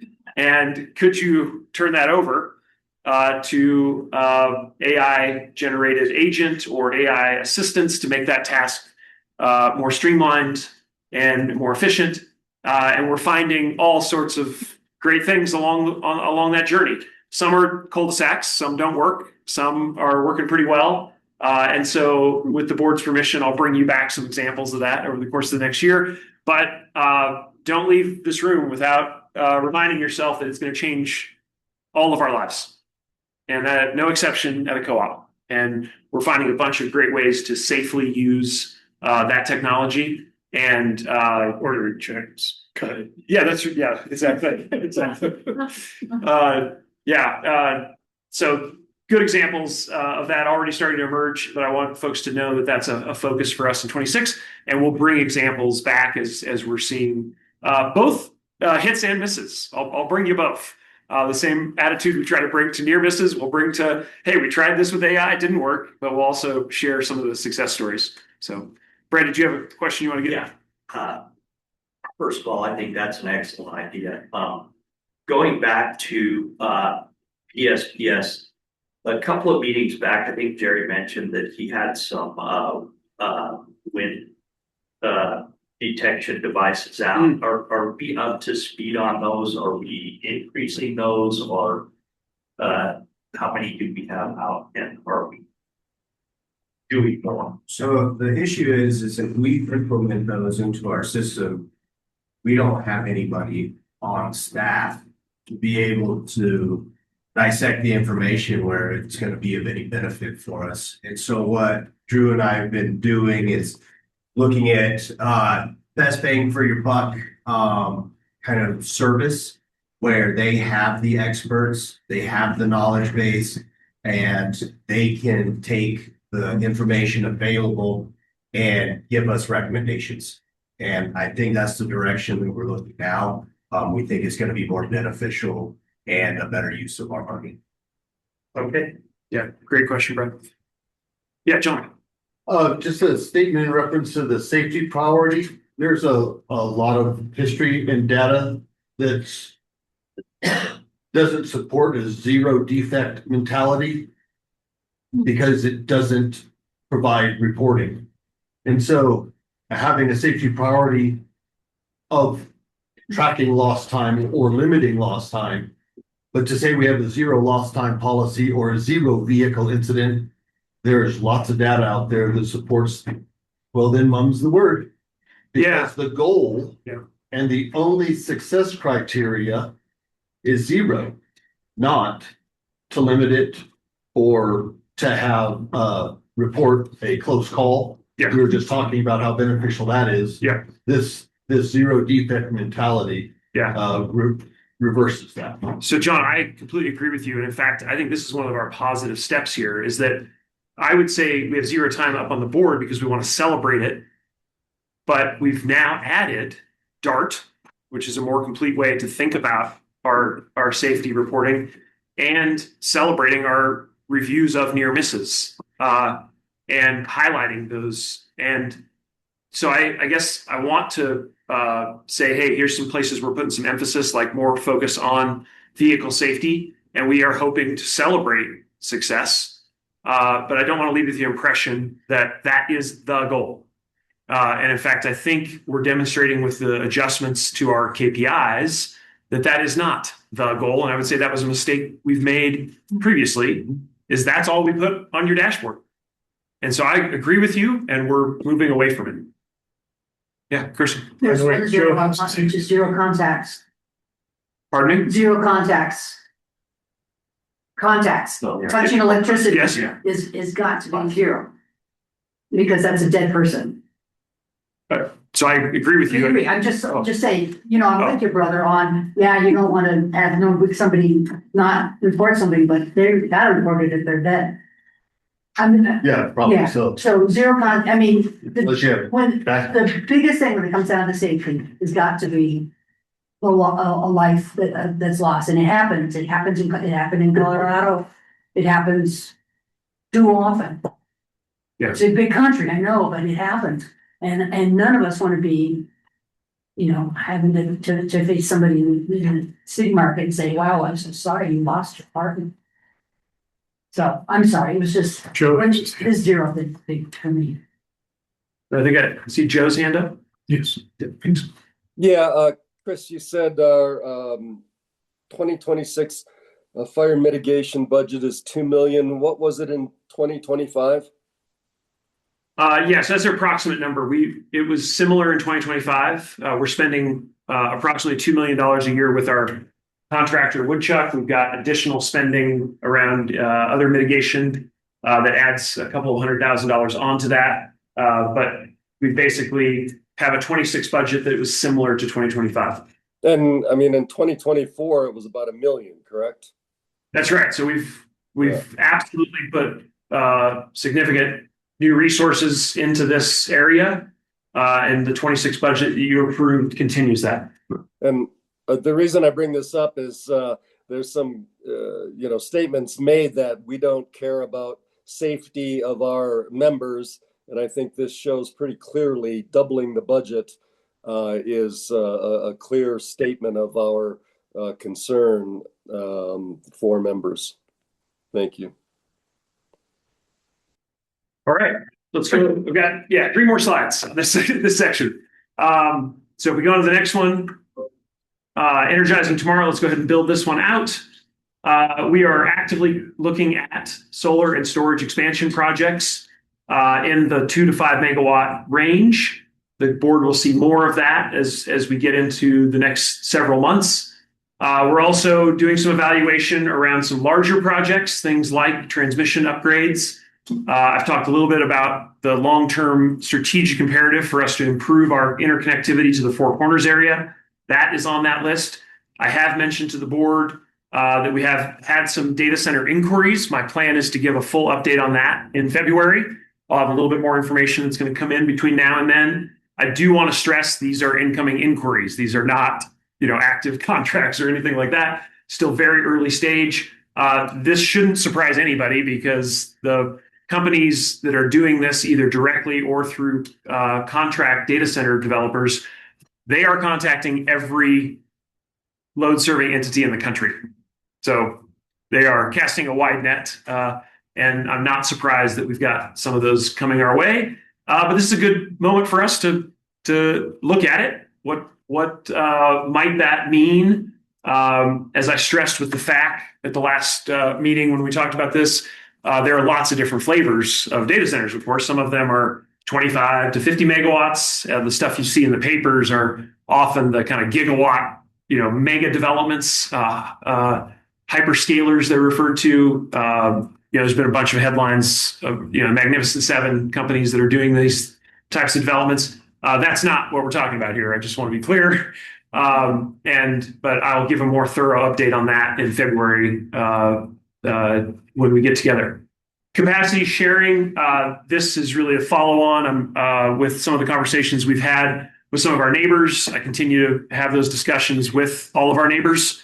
What's more co-op than that? But also with neighboring munis, like our friends in New Mexico. So some great possibilities there that we're continuing to flesh out. I did want to emphasize this last bullet. I kind of think about it as how do we punch above our weight? How do we make sure our voice is heard in places like the SPP? I have some great relationships with their senior management and executive team, and I'm very confident our voice is going to be heard. They're very excited to have us as members, even with our kind of medium size. We're in a critical spot for them, and I think we'll get the attention that we need to be successful. How is that changing our relationship to the balancing authority? Might there be some additional balancing authority overlays in our region, perhaps? So more to come on that. And also wanted to mention my work with the Western Energy Caucus and the Western Power Players, two other great venues where I feel like we can really punch above our weight on a regional basis and demonstrate our leadership and a chance to harness more collaboration. That meeting for the Western Power Players, which is a group I founded 9 years ago, our annual meeting is next week. So I'll be out of town for a couple days for that meeting, but looking forward to that opportunity. Let's go on to the next slide. Empowering community continues to be an important pillar for us. Member engagement, you heard me mention I'm doing 1 to 2 events per month. I do want to say in a very blunt way, I did not appreciate sort of some of the disparagement of Coffees with Chris, because I think those have really been a great format. They are town halls. And I really want to say thank you to board members who have been at those. And it's a chance for us to have a dialogue. And that's what they're designed to do. And I get dozens and dozens of questions at those. And with staff and board support, I think it shows that we are being very engaged. And my understanding is that is something that the board prioritized for me last year and continues to be a priority as we go into 2026. And I just want to let the board know we're keeping our foot on the accelerator. I don't say gas pedal anymore. It's accelerator. So that will continue. And I think the board saw our proposed calendar. And a big thank you to Dusty for scheduling the first board of director local outreach, and encourage everybody else to look for opportunities to do that and add on to that overall effort. We are planning an event in April that is going to have some similarity to what you saw with the Power event, which is the picture there. It'll be a chance for us to really explain to the membership, hey, we had this transition on April 1st. Here's what's happening. So expect some more detail on that coming. That will happen in mid-April. Thank you. Yeah. Key account enhancements. A big thank you to Emily with great support from Amanda and others on how we can continue to do a better job of communication with our key accounts. I think this is especially critical in 2026 because of the transition. Hey, this is what it means for you. I have just joined the board of directors for the Chamber of Commerce. It's another great venue for us to tell that story and to have that interaction. And so very excited to represent LPEA on that body. But, if you think about the rough math here, one of the single best ways we can support local economic development is to keep stable rates. We all know that. Every dollar that isn't going into electricity bill is a dollar that businesses can invest in their capital, in their employees, in local development. That's a big priority for us. And so that is from the smallest residential user all the way up to the largest industrial consumer, which is, as folks know, Mock Resources. So, and everything in between. And that's the approach we're going to take in 2026. Let's go on to the last slide here. Which chamber? The Durango Chamber. Thank you. Yeah. Let's go on to our last slide here around creating member value. 3 things I wanted to highlight. Just mention this. How do we keep power costs stable? I kind of think, just so folks know what I'm referring to here, our power bills going to decrease. No, they're not. But they go down in real terms. And I know the board knows what that means. If we can keep our rates stable and be at or below inflation, that is a wonderful way we can support our members. And we are working very hard with our power supply agreements as we look toward the end of this decade to keep an eye on that target. I also want to be realistic. We are in a moment of rapidly escalating costs in the energy sector. Full stop. Across the entire sector. Capital is very expensive. New projects, very expensive. And so this is our goal. The board has set a clear target, be lower cost than 70% of our peers in the state of Colorado. I feel very confident that we can meet that over the coming 3 to 4 years. I want to make sure it's on the board. That is what we're striving to achieve. And you'll see that reflected in the power purchase agreements that we bring back to you over the course of the next couple of months. I also want to highlight our work around creating an energy services offering. What does this mean? We have a lot of our members who are spending a huge percent of their disposable income, of their monthly spend on energy services, some of which is going to some very inefficient ways to get energy services. We are in a position, I think, to help our members become more efficient. Beneficial electrification is one version of that. We'll continue to offer that. And we've got some really creative ideas that we're evaluating right now. Things like on-bill financing, for example, and using things like unclaimed capital credits to accelerate this work. So more to come on that, but I want the board to know that is a high priority for us as we work to create member value in that pillar. And then the final one to mention here is shaping state policy. What does that mean? Well, it means that we are well represented at the Capitol. It means that we are a part of coalitions, and we are making sure that our voice is not only heard, but that we're getting results that enhance member value. To give you a specific example, there was a bill that was being proposed that would have significantly slowed down the momentum around an RTO in the state of Colorado. Been working very hard with relationships that I have over the years to make sure that doesn't move forward. So that's a concrete example of why is this material for us? And that's playing out at CREA, it's playing out at State Chamber, it's playing out in a number of different fora. But I think this is an important thing that we need to do to create member value. And I want you to know that I'm investing time and effort into it. And with the support of the team here, I think we've had some early success. Tim. Yeah. With regards to shape state policy, I mean, I agree with you. And that is important. And it's something I don't think LPEA has done a very proactive job of doing in the past. However, I think we should also add local policy into this. For example, within La Plata and Archuleta County, our service territories, we just saw yesterday, the result that maybe wasn't the policy result we wanted. And I feel we could do more in building that relationship. So, for example, when I first came on this board, we would have every year, we would have a board meeting in which the city councilors would show up or the county commissioners would show up, and we made efforts to build some relationships. Were those the right efforts or not? I think we could all, take a look at that. But somehow we need to build stronger relationships with our local policymakers. And I think that could be a shared, responsibility if that's what the board you want, right?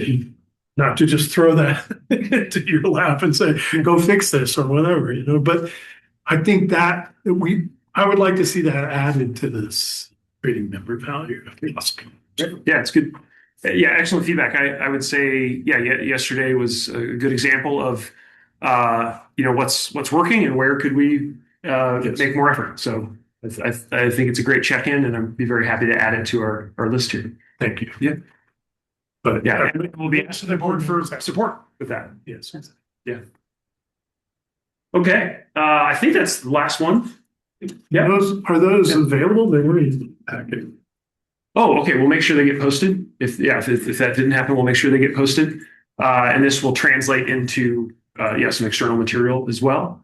But wanted to give that overview for board, and yeah, so that's the end of the slides. Any final questions before we go on to the next section? Yeah, Brad. Just a thought, when you're out talking to people about their power bill, I've heard people say, well, my electricity bill is double. And we could say, well, it's still below inflation. I think we need a better answer than that. Well, nobody's power bill doubled. I want to be clear about that. Right. But Yeah. I've talked to people who show me their bills and they look like they've doubled. Now, it could be for many different reasons, but what my point is there's their perception is going to be different than, well, at least we're under inflation. I don't think people understand that. I don't think people get that. But what they do get was their bill went from $40 a month to $80 a month. I think we need to talk about how we talk to people about that bill. And if their bill has doubled, then maybe it's a different conversation. Yeah. Maybe there's something else going on. Yeah, so that's totally fair. I didn't mean to be too quick with my response because I can imagine there could be circumstances where the changes we made to demand charges, or they have very high peak for some reason, right? They're a giant air compressor and it comes on and it came on at the exact same time that their oven did. And, so yeah, I don't mean to be short about that. And that's one of the great services we offer our members is, hey, let's take a look at your spikes or your demand over the course of a typical month, and let's see how we might be able to manage it with you.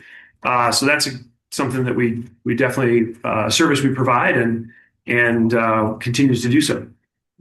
I do really think that outreach to key accounts, and especially the cities, counties, I do believe that is very beneficial. So if I heard one thing loud and clear from those people is they did feel like that could improve, and I feel like you have been doing that. So keep doing that. Thank you for that feedback. I think that those key accounts affect a lot of people in a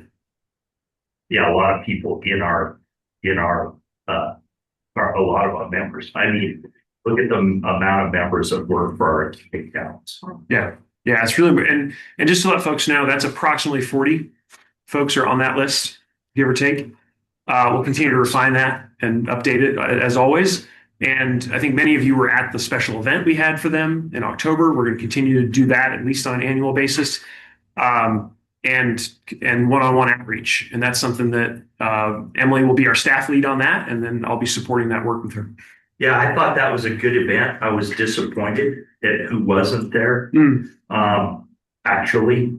And maybe we go to where they're at for an event like that. There's some ideas out there that I think couldn't hurt to throw around. Like maybe that's at the casino. If there's 40 key accounts, that could be a lot of people in a meeting like that. That I think would be beneficial. Yeah, we definitely look at other ways to do that outreach. Well, thanks for sharing that with us. Yeah. I mean, it's really nice to see. Oh, yeah. Oh, we got some online. Thank you. Thanks for the help. Yeah. Go ahead, Nicole. Yeah. Just Brad, I appreciate the point you're making, which is the bill is is the strongest way we can communicate with our members. And, seeing as we didn't have a rate increase, I imagine that it was a demand charge that would double somebody's bill. And, it's one of those things that most people I talk to, people who are informed about what's going on at LPEA, do not understand the demand charge. So that just needs to be, I think, a constant point of education.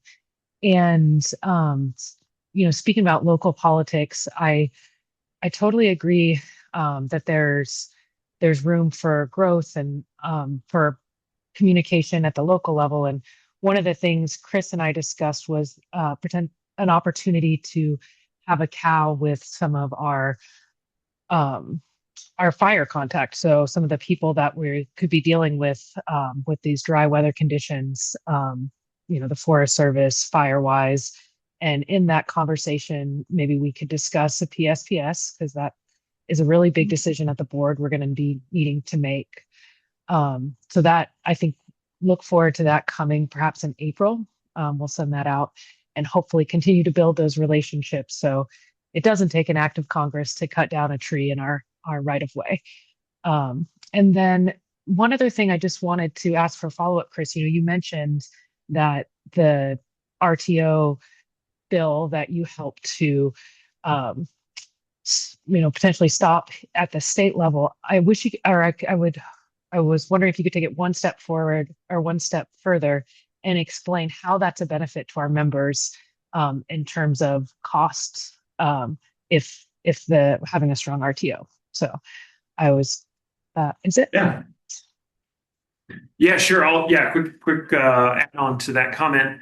Why does it matter to our members that that piece of legislation? Well, that piece of legislation was designed to let the IOUs not fulfill state law and need to join into an organized wholesale market. That matters to our members because if Colorado is on separate systems, there's less ability for us to buy and sell energy and capacity. So we have less opportunities to look for different suppliers, different options. The most obvious one to me is, can we access wind contracts from the Eastern Plains? Can we access capacity contracts from across the state? And if that bill had passed, we would have been excluded from looking for those options in about 2/3 of the state as far as projects go and load. And so that has a material impact on our costs. Our price of energy and our price of capacity would be higher if the IOUs never have to join an organized wholesale market. So, that's one example of how these things are, I think, material for us. That's at least a 10 to 15% uplift. And that's on our biggest line item in our budget. So add 10 to 15% to the $75 million a year we're buying or spending on power and capacity. And then you can see really quick why that adds up. So hopefully that gives you a little more detail on why that was so critical for our members.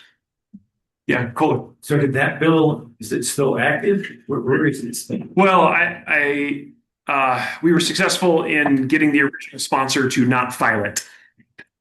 Could it be a zombie and come back to life? Yes, and we will stay vigilant. But that was a big success. Thank you. Yeah. Yeah, Rachel. Just to add on, I was going to talk about this when we get to the member surveys. I went through individual comments and just qualitatively coded them. It's fascinating. Peak power is the second top challenge that people have. And the issues are they don't understand it. They can't do anything about it. And they see it as a penalty. So it just reinforces that is a key issue to try to learn how to communicate around. And I echo Brad's sentiments, like, how can I explain that better or direct people back to staff? Though, I mean, this, right? You only get 10 seconds with people. They're not going to take the next step often. So the better I can be at explaining that, the better for the members. And I think a question I had around that is, once we're off the tri-state plan, will some of that shift? Because they have their demand charge it's that erratic one, right? We can't track. Well, yeah, our demand construct is ours. Okay. Yeah, it's not. Yes, there was an overlay in our Class A rates that was related to demand. That's wholesale. The board has adopted a peak in demand charge for our members, which is separated. And was 30 minutes in the discussion about sorry,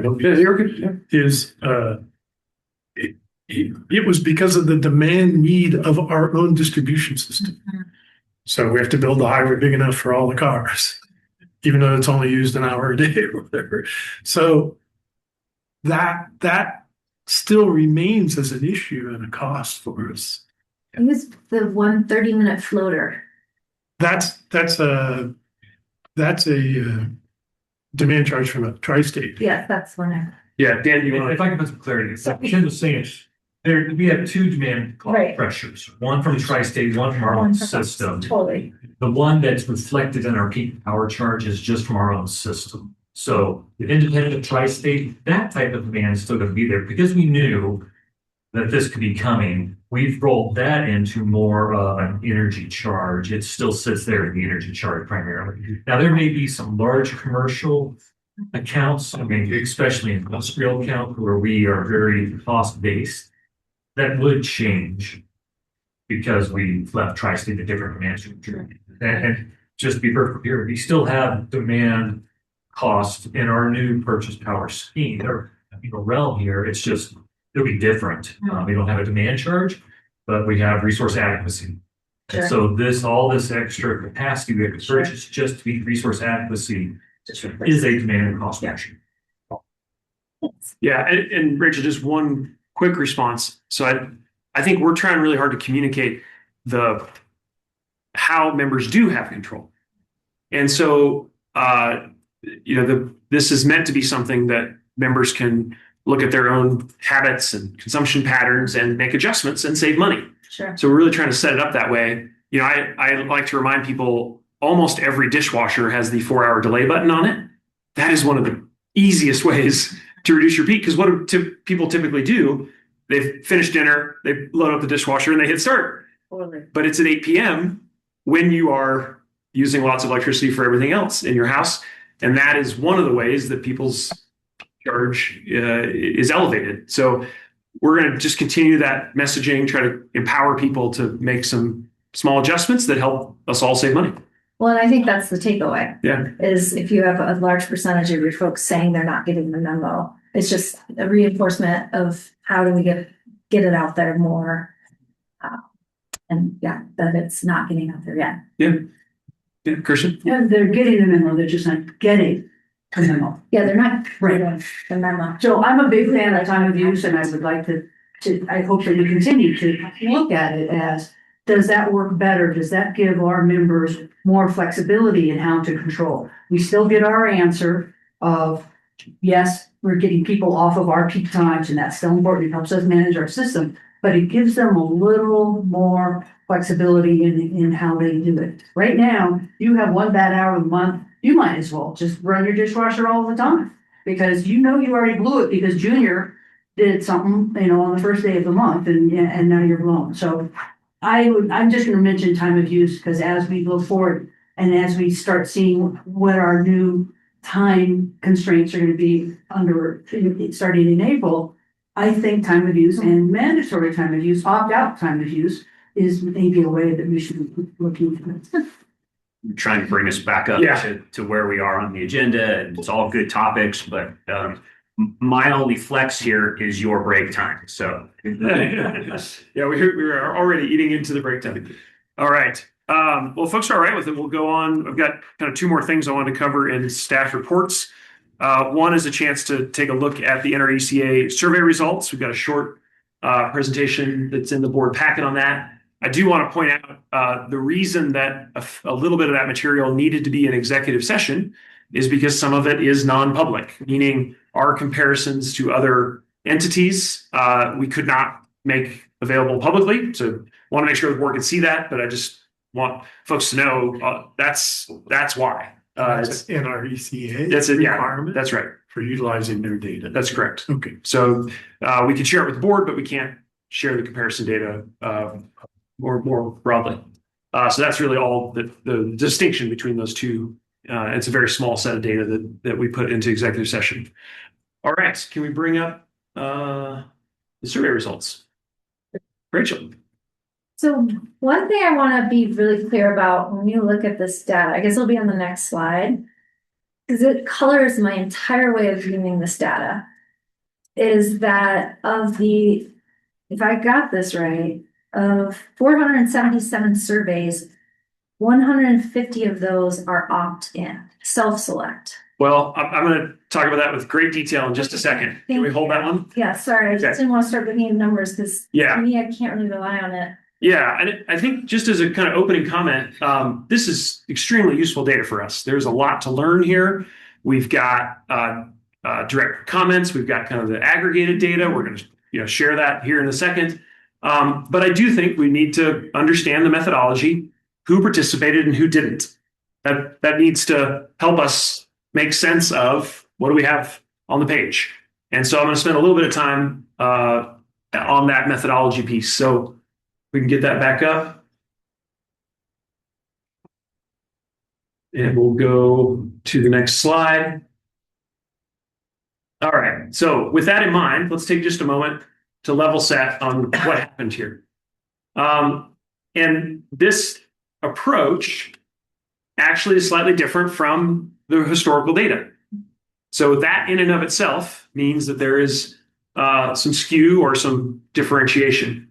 So how did this work? Well, we had a random sampling by telephone. So we looked at creating a cohort that was spread evenly across ages, cohorts, and geographic considerations.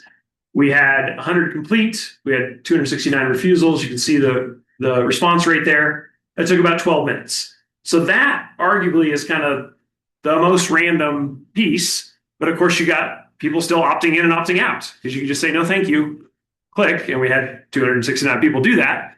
So try hard to get randomness, but it's going to have some perturbation as a result of opt-in and opt-out. Online has even more. So you can see we had created a cohort of 4,000 roughly randomly selected members, again, trying to sample by age and location. We had open rate of about 64%. We had 227 people say, yes, I will complete it. That was a 9% response rate. And then we had 150 people use the QR code that was available through other outreach to also complete the survey. So that's great because, of course, we're trying to get as much input as we can. But I want to make sure the board understands that this is not really a random sample in the way that you would maybe think about, a poll, who's going to win the next political race. There's a huge amount of effort that goes in to make sure that that is representative of the voting public. In this case, we are getting lots of data, and that's always good. But we do know from surveys that people typically respond disproportionately when they're not happy. That is just a feature of surveys. So I want folks to understand the potential skew here. And we want to hear that, of course, right? This is great data, but this is not a bell curve of our membership. This has a disproportionate amount of data from folks who opted in, and we know from survey literature that typically leads to a skew. And then also a margin of error just because of the statistical nature of what we're doing. It's a sample, and a sample is always going to have error. In this case, it's a relatively small sample, and our margin of error is fairly high, about 5%. So what do we do with the analysis? Well, we did our best to compare apples to apples. It's not perfect, but it does give us a chance to look at how did this play out from 17 to 23 in the previous surveys that we did every other year. We also got a chance to look at it with some co-op norms, looked at statistically significant differences, even with the skew that we have in the data. And then you can kind of see the rubric of what's, A, B, C, D kind of rubric. And we can do our best to interpret the results. So that's what this section of the meeting is designed to do, is to be able to look at the results, learn what we can, and identify takeaways for focus. So hopefully that gives folks a good sense of the methodology and what I would say the weaknesses of the methodology are. And I just want folks to know this is not a statistically even sample. Where it had been in the past? Also had some skew problems. What happened in the past is we did not have the QR link for additional opt-ins. So that's one of the main differences that we have this year versus previous years. Rachel. 2 questions. One's just an explanation. So that last data point, I didn't quite understand. Data weighted to represent 300 total responses. Can you explain that? Yeah, so those are the statistical techniques that are used to try to have it reflect the random cross-section of the membership. But I wanted to point out why that is so difficult. Yeah. So, and I guess my next question was, I really, just knowing how our membership currently operates, that QR code situation, and that's 31% of 477 responses, does not give me a high degree of confidence in what we're seeing. To your point, I look to this as more of our typically general analysis of the membership and not the squeaky wheels. And I feel like it's now capturing more of the squeaky wheels potentially. Is there a way to disaggregate data and only analyze the apples to apples, so telephone and the online survey, non-QR code data also? Yeah, Can we do that? Well, I think it is possible. It would entail additional expense. Yeah. So the baseline is to take the data received. NRECA does it as part of the base contract that we have with them.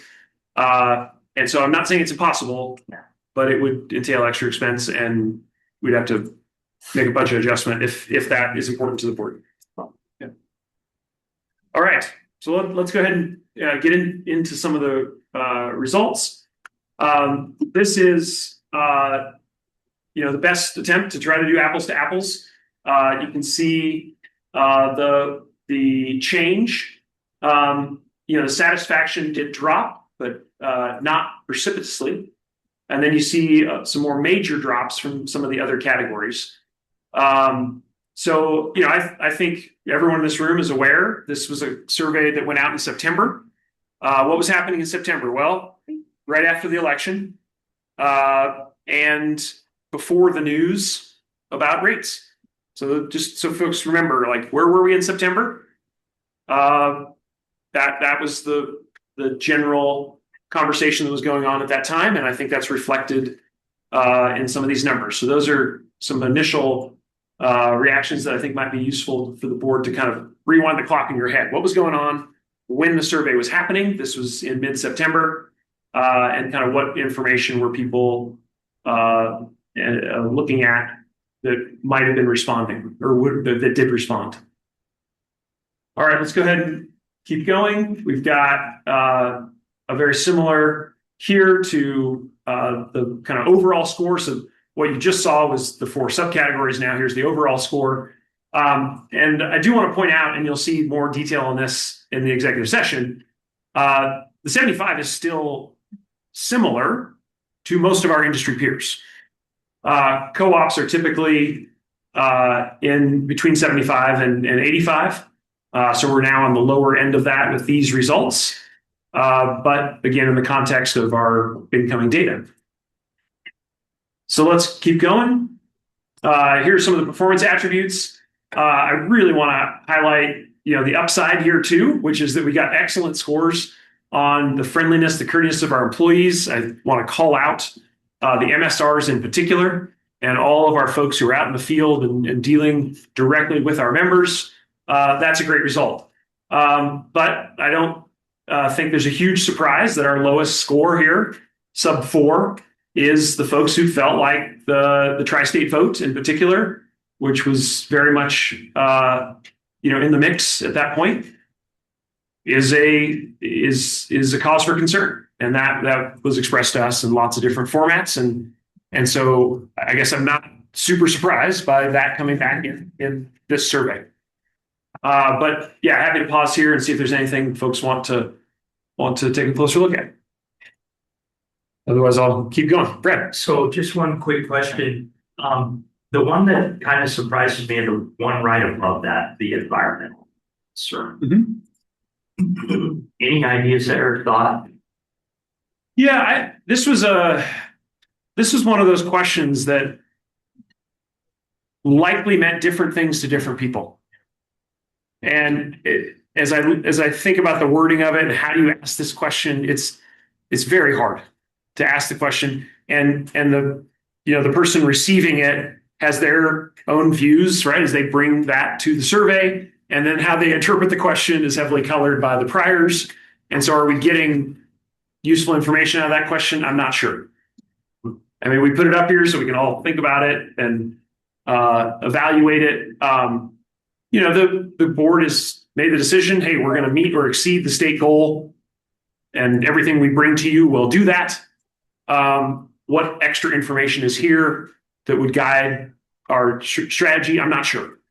It's hard to discern from what I'm bringing in.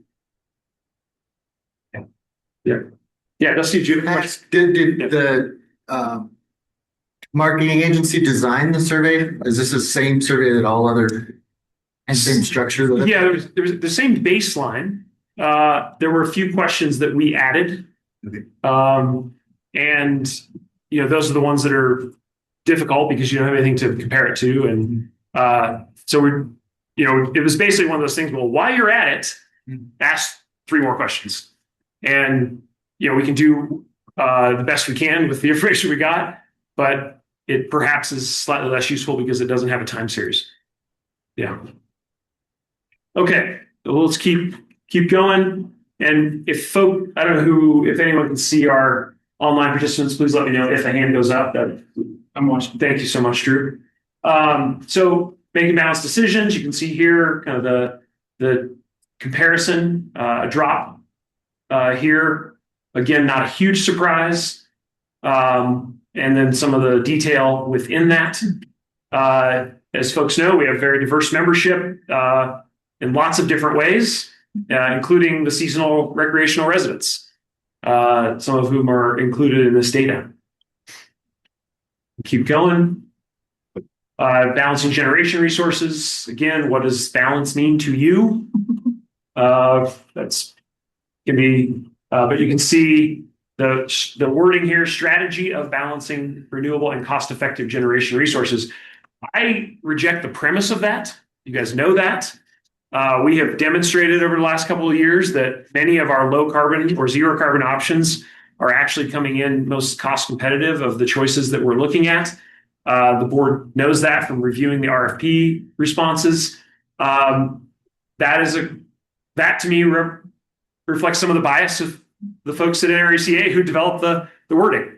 I don't think that's the best way to ask that question. So I would throw that out just for your consideration. So again, we can look at this data. What does it mean based on the wording that was presented to the member? And just trying to be transparent about that so we can take that into account. All right, let's keep going. Locally generated power, a good set of feedback here. Skews to the higher side. A lot of 5s and 4s on the board here. And then a smaller set of folks who deprioritize that as an attribute. Let's keep going. And not asked previously, there's no comparison on this one? I don't believe so. Yeah, this was one that we wanted extra information about. That to me is useful as a standalone data point. It was irrelevant until this year. Right. I mean, functionally, right? Sure. It wasn't a question we even could bother to ask up until this survey. Sources of power, again, kind of mixed results here. As folks know, we're looking at all of these and evaluating them, some in the near term, some in the long term. Geothermal was added for the first time. That wasn't even on the list in 2023. So some more data for you there. Let's keep going. This also very useful. Email still our bread and butter. We're seeing an uptick in text, though. I think that's especially, I would say, under 40 years old. That's going to be increasingly important to our membership to reach them that way. Direct mail is stable. That's kind of a baseline for us using direct mail.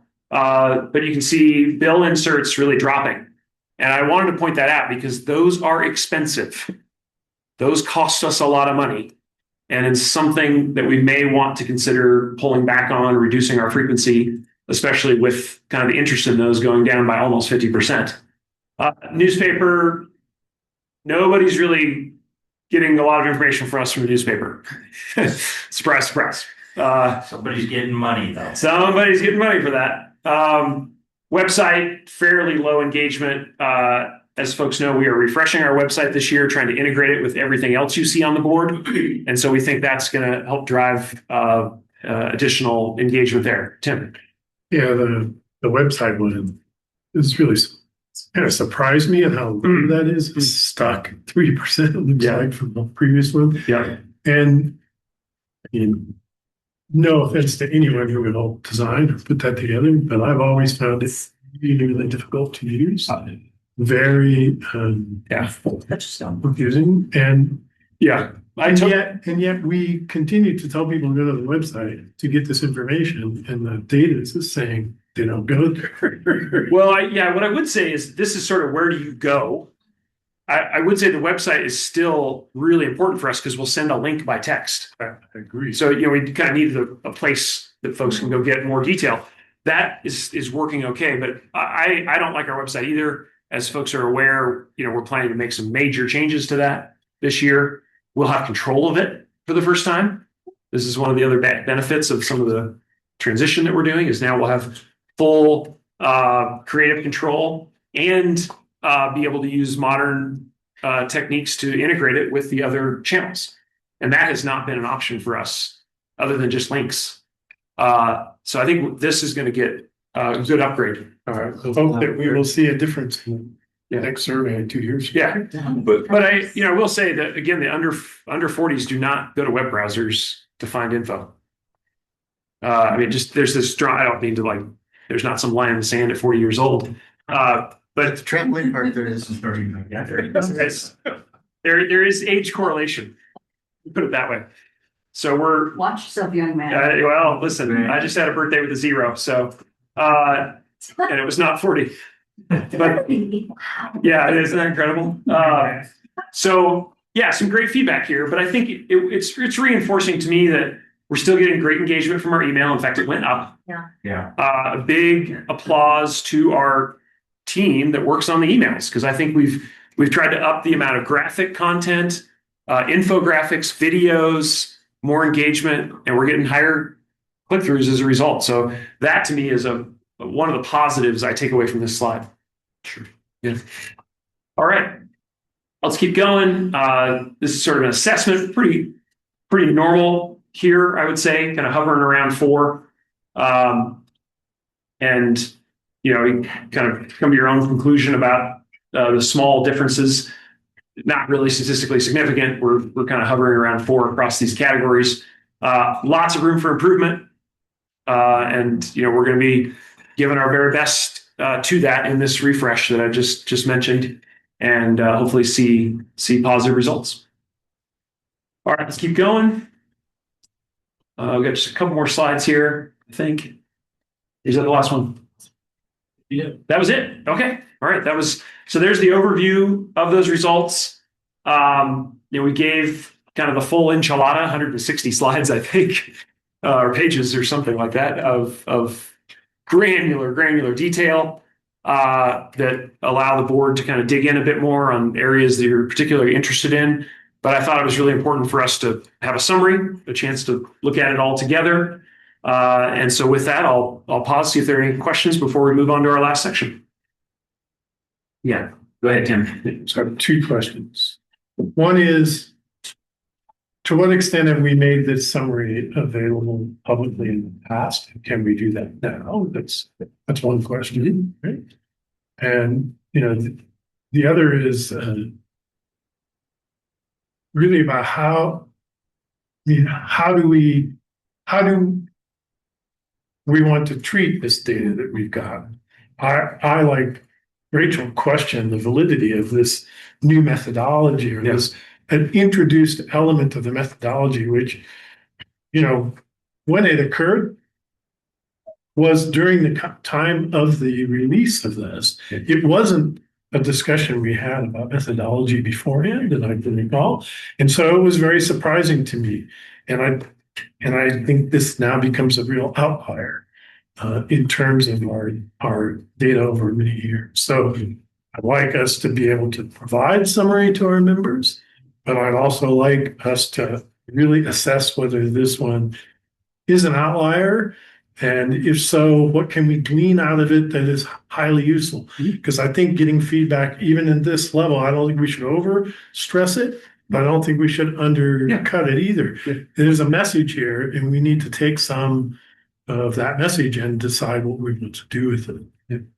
So Tim, we'll have to, I need to do a little bit more digging on past, because I don't know off the top of my head. I know Amanda has looked at that, and we can do some more investigation to see what we released in the past. And I would say these were the slides in the public meeting. If someone was online, they've got it. I mean, this we felt like was wanted to have this in our public session.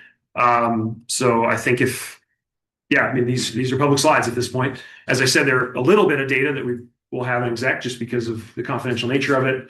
But I would agree with you. I think we've got a data set here that is not a great match in methodology to some of the previous data. And the techniques in 2017 were not the same techniques that we used here. The engagement has changed. The way people engage has changed, right? It's always moving.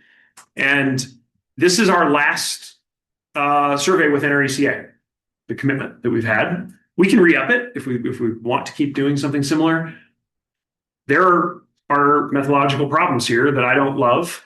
And this may be a moment for us to reset and see if we can address those and create a new time series that's going to be more reliable for us to track progress. Because I found it very hard as CEO, as someone trying to take lessons learned. There are lots of great stuff in here, and I did appreciate that. It just was very hard for me to say, 2019 to 2025, and that I was looking at the same thing, because I'm not. That was hard. Let me just do a quick agenda check. Yeah, we're over time here. Yeah, most important thing to me from a financial perspective is, are we getting Matt on? And so we can probably spend 5 more minutes on this if we think we can wrap it up. Matt? Yeah, Matt's on. We're paying it now. On the clock. Good pause. All right, because we do have another section here, which is solar development update. So the thought here would be pause both the finish of survey results and solar deployment update until after executive session. Any no's to that?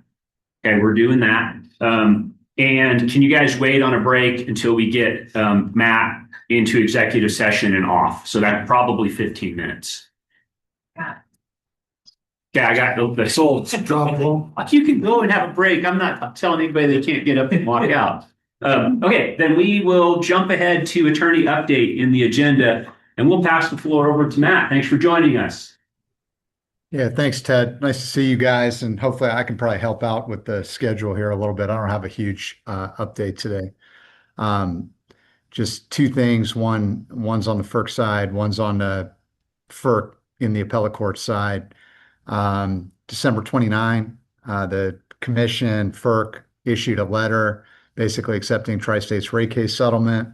That had been expected for a while. So Tri-State going to be in the process now of doing compliance tariffs and taking the steps necessary to implement those rates. So that's kind of happening on the FERC side. The other kind of bigger item is 10th Circuit CTP appeal. Oral argument will be on Friday in the 10th Circuit in Denver. That'll be primarily FERC, on the one side and Tri-State on the other. There is 5 minutes slotted for kind of our group of interveners in support of FERC. Norman Bay will be arguing that on all of our behalf. So, we only have 5 minutes for the argument, right? So Norman gets those 5 minutes. But he's all ready to go based on the briefs that we've submitted. We probably won't get much of a read off the bench, at that particular oral argument, and then a decision will kind of issue in due course. If there's any, big updates coming out of that oral argument, we'll obviously be in touch with Graham and Chris and Dan and the team coming out of that. So those are the items that I've got. I don't have anything specific for executive session. Happy to take questions in executive session, but can also take public questions now. I'll just quickly throw in, if I may, I've known Norman Bay for a long time. He is the perfect person for that. So thanks for mentioning his representative. Yeah, So- no, it's going to be great, and we've we've worked very, very closely with him throughout this appeal. So I mean, there's a full alignment of interests here. Is that a 3-judge panel or is that what it is? Okay. That's it. Anybody else in public session? Okay. All right, then we'll move into executive session if I can get a motion second for that. Rachel, motion to discuss. For the record, it will be to have an attorney update of FERC and related actions, power supply progress confidential, transmission asset discussion, storage strategy, employee updates, legal matters updates, external memberships, policy 108 request confidential considerations, and FAC update on FAC executive session.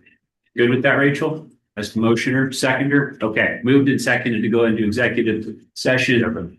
Any further discussion? Just one clarification question. Is there an obligation for us to disclose what was discussed in executive session when we come out? Only if you take action. Yeah. Only if you take an action. Thanks, Phil. All right, any other discussion? All right, all in favor of moving into executive session, raise your hand and say aye. Aye. Any opposed? Any abstains? Looks unanimous. Go into executive session. See you in a couple minutes online. No, he was just letting. Thank you. Open session. Okay, welcome back, everyone. Okay, so coming out of executive session, possible actions. It seems like we have a possible action related to the policy 108 request. And do we have can someone put a motion on the floor related to that? So yeah, I will move that we provide the redacted as necessary audited financials for 2024, the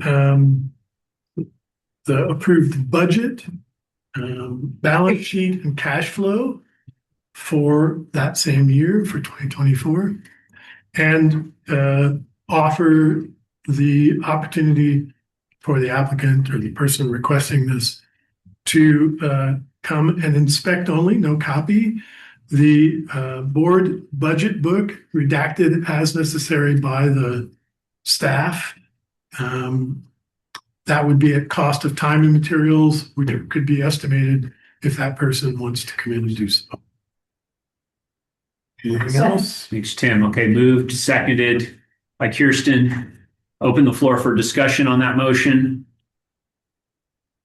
Kirsten, you go first. Oh, yeah, let's let Hanson go first. Yeah, get out of the board's way on this discussion, but did just want to mention, based on my experience with the 2025 budget book, that is a document that is prepared for the board. It is not a public document. And the reason I say that is because there is a lot of sensitive commercial information that we do put in the budget book so that we can have that budget discussion with the board each year. And so I just want to make sure the board was aware of that as we discuss this motion. Thank you, Chris. Did you want to go next, Kirsten? Yeah, so the discussion about making this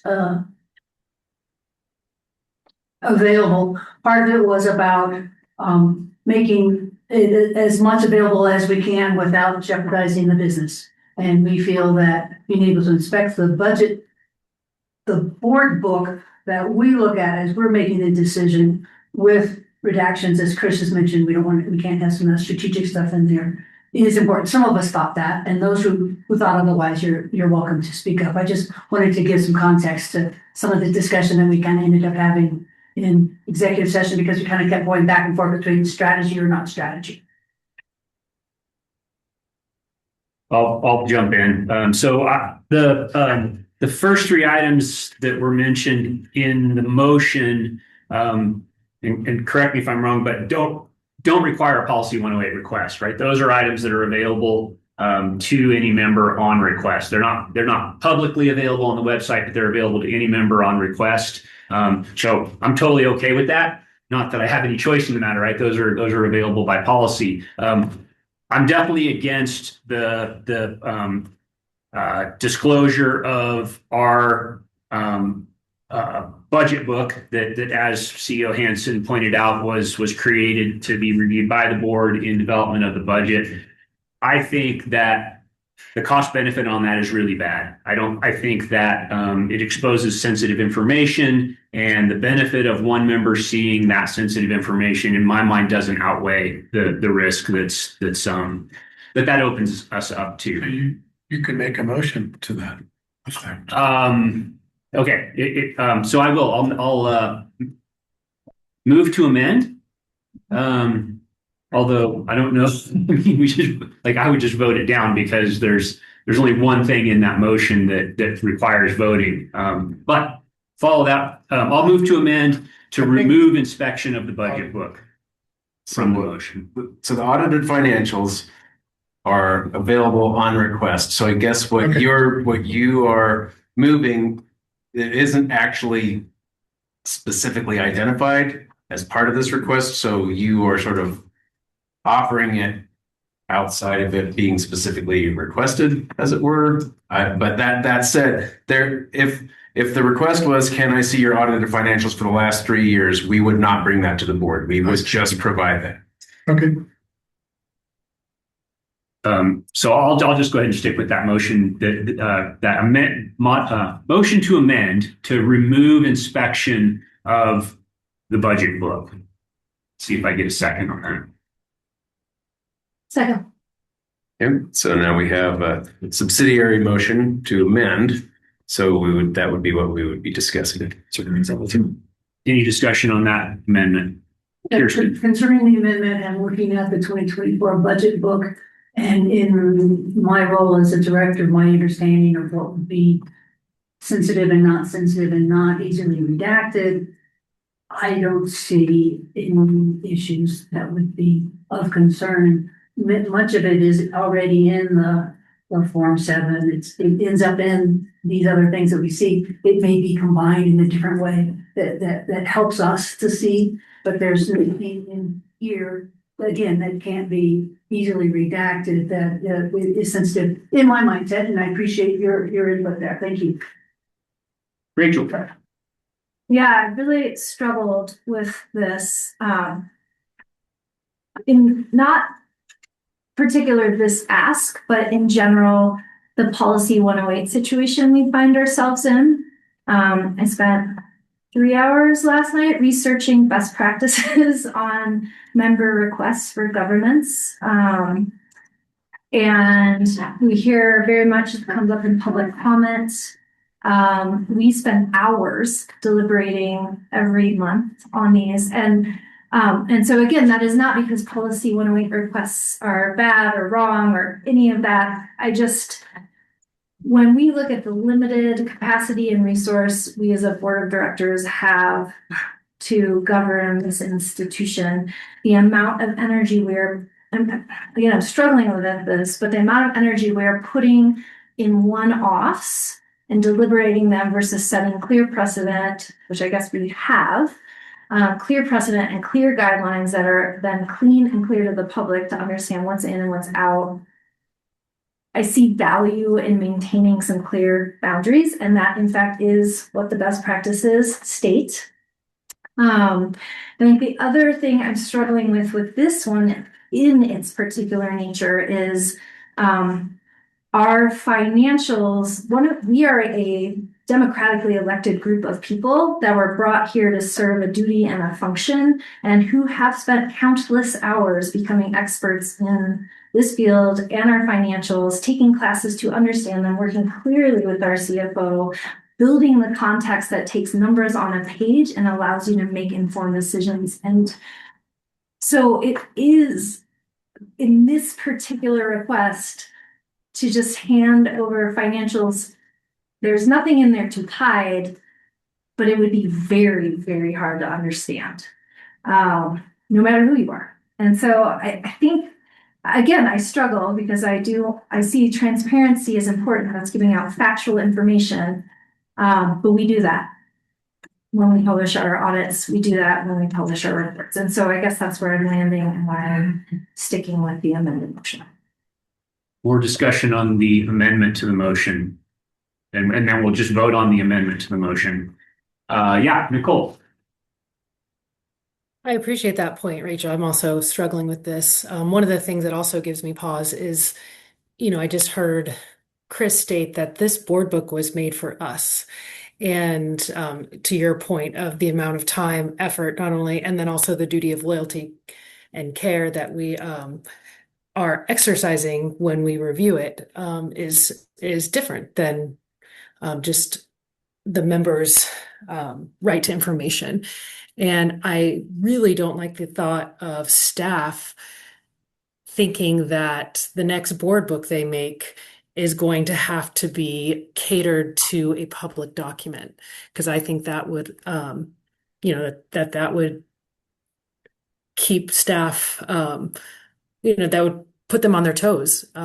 We already have public documents, and then the board book is supposed to help direct us, which is a different level of duty and care towards the organization than any kind of member has, taken on behalf of the responsibility when they take these documents in. And I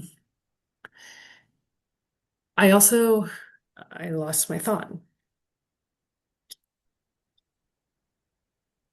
Well, those were great thoughts.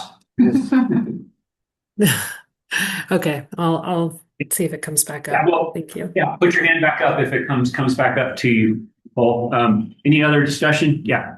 My first take on this was somewhat of an opportunity for members to have assurance that the board members that they do elect are acting in accordance with their fiduciary responsibilities to try to manage the business as best they can. And so if there's other avenues by which they can measure the actions of their board, then it'd be good to try to disclose those, I guess. And I think this individual themselves feels like this is the best way to do that. I'm assuming that. And so that is what I was in favor of trying to disclose from.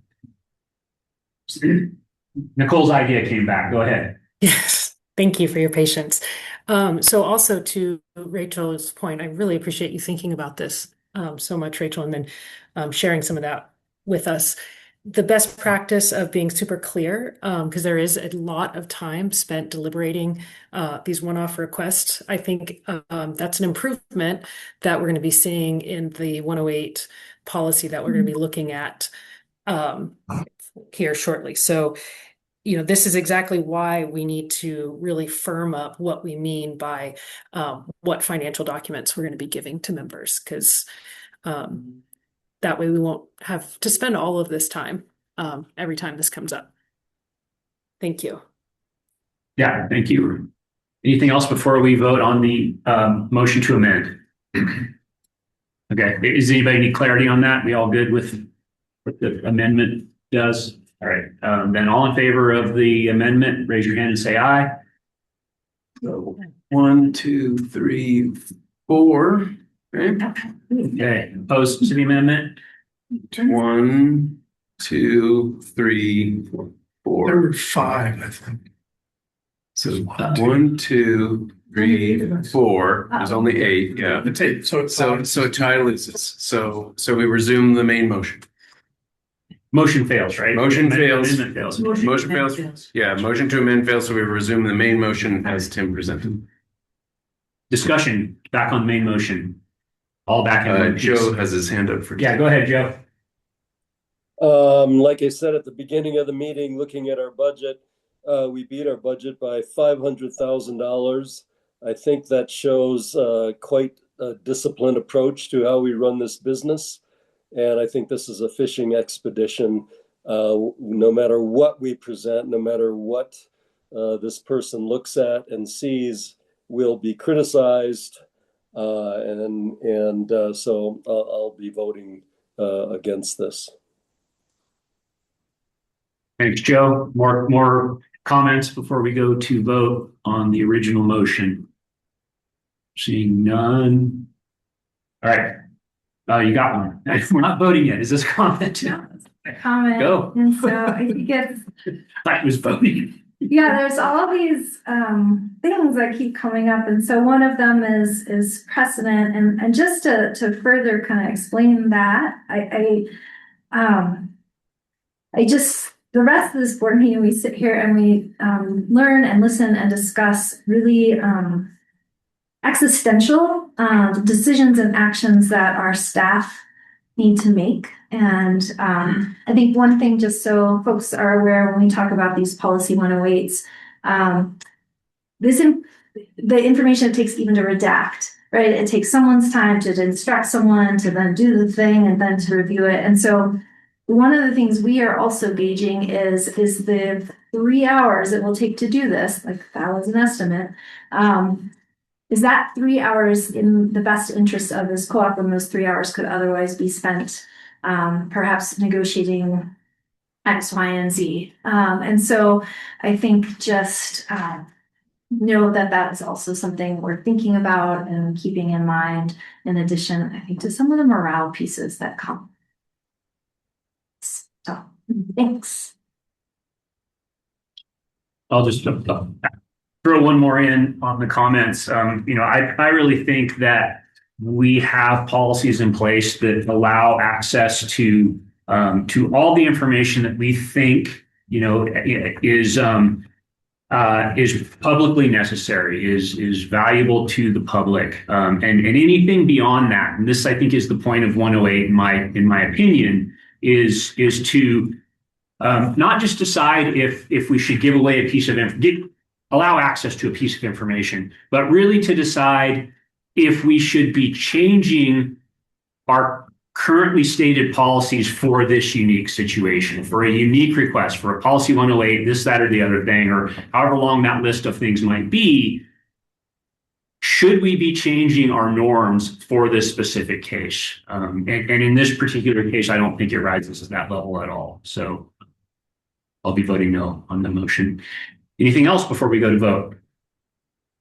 Okay, then all in favor of Tim's motion, raise your hand and say aye. Aye. Aye.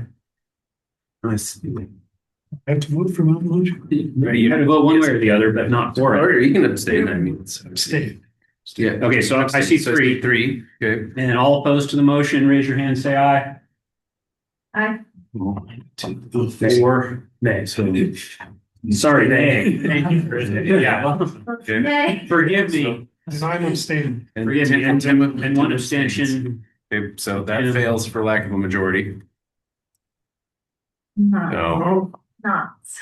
Is it a lack of majority? No. Yeah, you would to any affirmative action requires a majority of the quorum present. So we would need to have with 8 people, we would need to have 5.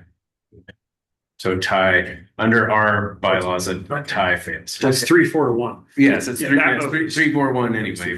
But even obviously the motion to amend was 4-4. Yes. Got it. All right, we got through that.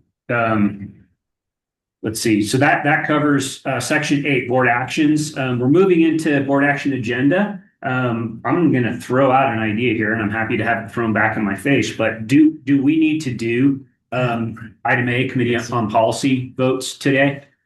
Is there urgency? I know we lost our we can. Those are not urgent relative. Certainly not urgent relative to our departure from tri-state or anything. Nothing changes between now and next month on those. Nothing changes between now and next month on those. So I'm going to move to table 8A to our next meeting.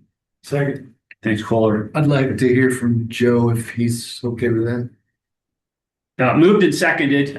Discussion on tabling the committee on policy update and the 2 actions. Joe, do you have any comment on that? No, yeah, that's fine. That works. Any other comments?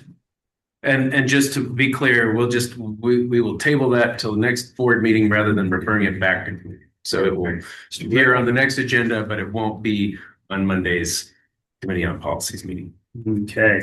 Let's see. So all in favor of that agenda modification, raise your hand and say aye. Aye. That's unanimous. Okay, thanks. Unanimous.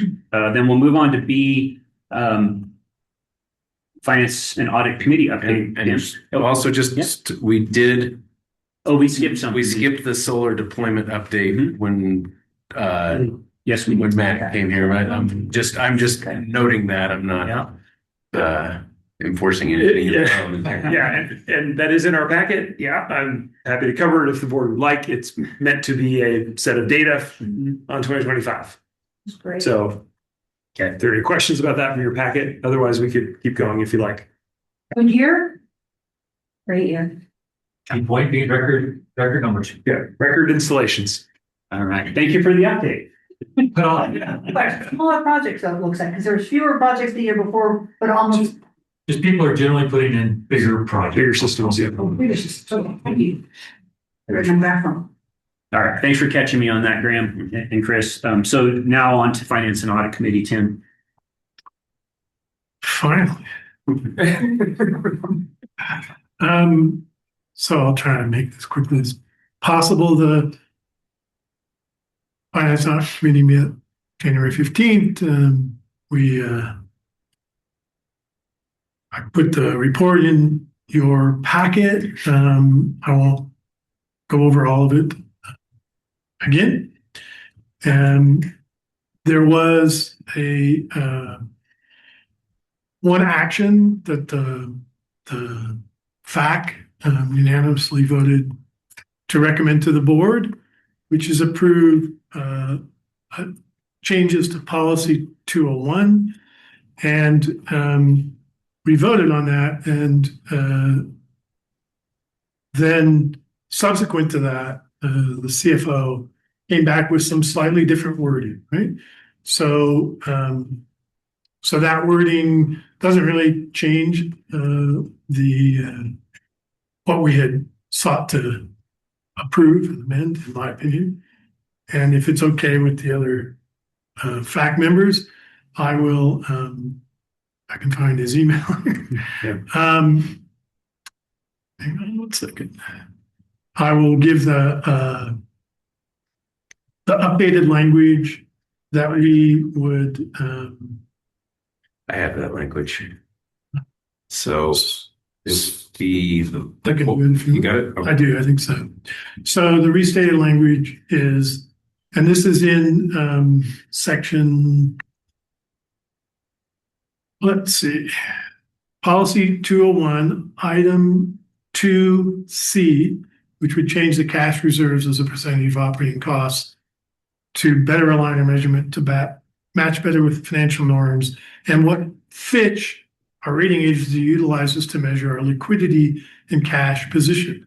And that suggested change is that the cooperative will maintain 90 to 120 days of operating liquidity cushion as defined by Fitch Rating Services, and seek to maintain within that liquidity unrestricted cash equal to 30 days of operating expenses.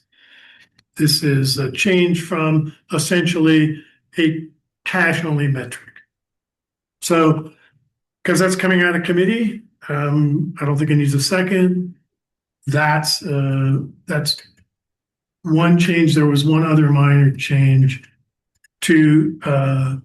Do you think I should take these one at a time? Or? I think the second one is so minor that you can probably raise them, and if somebody wants to bifurcate them, okay, we can. Sounds good. And the other suggested change is to item 2.4 as follows.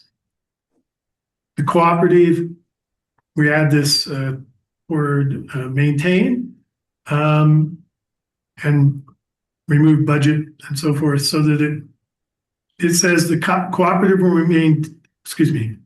maintain a long-term operating margin goal of 3% of operating revenues. And that basically eliminates language that was adopted in this policy years ago to get us to that 3%. It was a ratcheting up of that margin. Since we've achieved that the last year or two, it's time to just say we're going to maintain that 3%. Does that make sense to everyone? So those are the two changes that come out of committee. Like I say, open for discussion at this point, and then we can call for a vote. Joe, I see your hand is up. Yeah, I'm sorry, but I guess it's 201.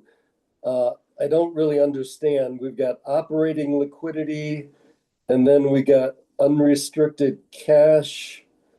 Can you just give Sure, a I'll be happy layman's to. explanation of what that means? So when we say 90 to 120 days of operating liquidity, that includes our borrowing capacity through a line of credit. Okay. So previously, it was stating simply how much cash we had to hold as a percentage of operating income, I think. And this now changes it to liquidity. How much money do we have, cash do we have access to on basically an immediate basis? And some of that is fulfilled through a line of credit. And then we maintained, however, that we will maintain within that liquidity an unrestricted cash equal to 30 days of operating income. So Fitch didn't require that 30 days of cash, but Patrick, as CFO, and the committee felt that that was another safeguard. It was like a more conservative approach to maintaining that liquidity. So it's a mix of cash, not less than 30 days, and then also access to that line of credit. Does that help, Joe? That's all I need to know. Thank you. Anyone else? Other questions? I have a process question. So especially since this was also changed after the fact, I mean, that extra, that cushion was put in there and such. And we don't have a full non-red line policy. We try to have the clean. And then we try to have the whole policy split so we can approve it as a whole, so we can really understand what we're approving. My druthers, I think, would be to move this until next month where we can see the whole thing, just so that we're always doing policies the same way. Is there any reason that messes things up for you, Tim? It's not a big deal in this case. I'm fine. I would vote for it if we wanted to do it piecemeal. I'm just generally uncomfortable with piecemeal. I don't really have a problem. These are very simple changes. It actually strengthens our financial situation. So I don't see that. And I thought that there were, I think policy 201, I see what it is. I thought it was included, but it's included in the email that Patrick sent, which I don't think went to everybody. So I apologize for that. But the committee got that. And so the committee was still, I think, and I asked, is still in favor of using the approved language. But I'll go to whatever you say. I would just add, I think it's nice to have, to follow procedure and policy. I think it's also important and valued to be flexible. I don't have any difficulty personally understanding what's being voted on here, so I'm happy to move forward with it. I was just going to quickly add, I hear you loud and clear. From a staff standpoint, we'd love to have this adopted so that I can incorporate it into the new dashboard. And I was planning to bring that to you starting next month. You okay? Not really. I mean, I'll forward this to you. So look at it.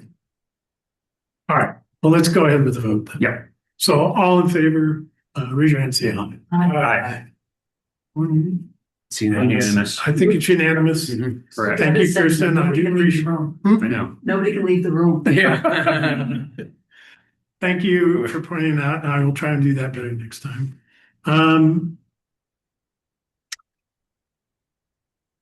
Let me just see.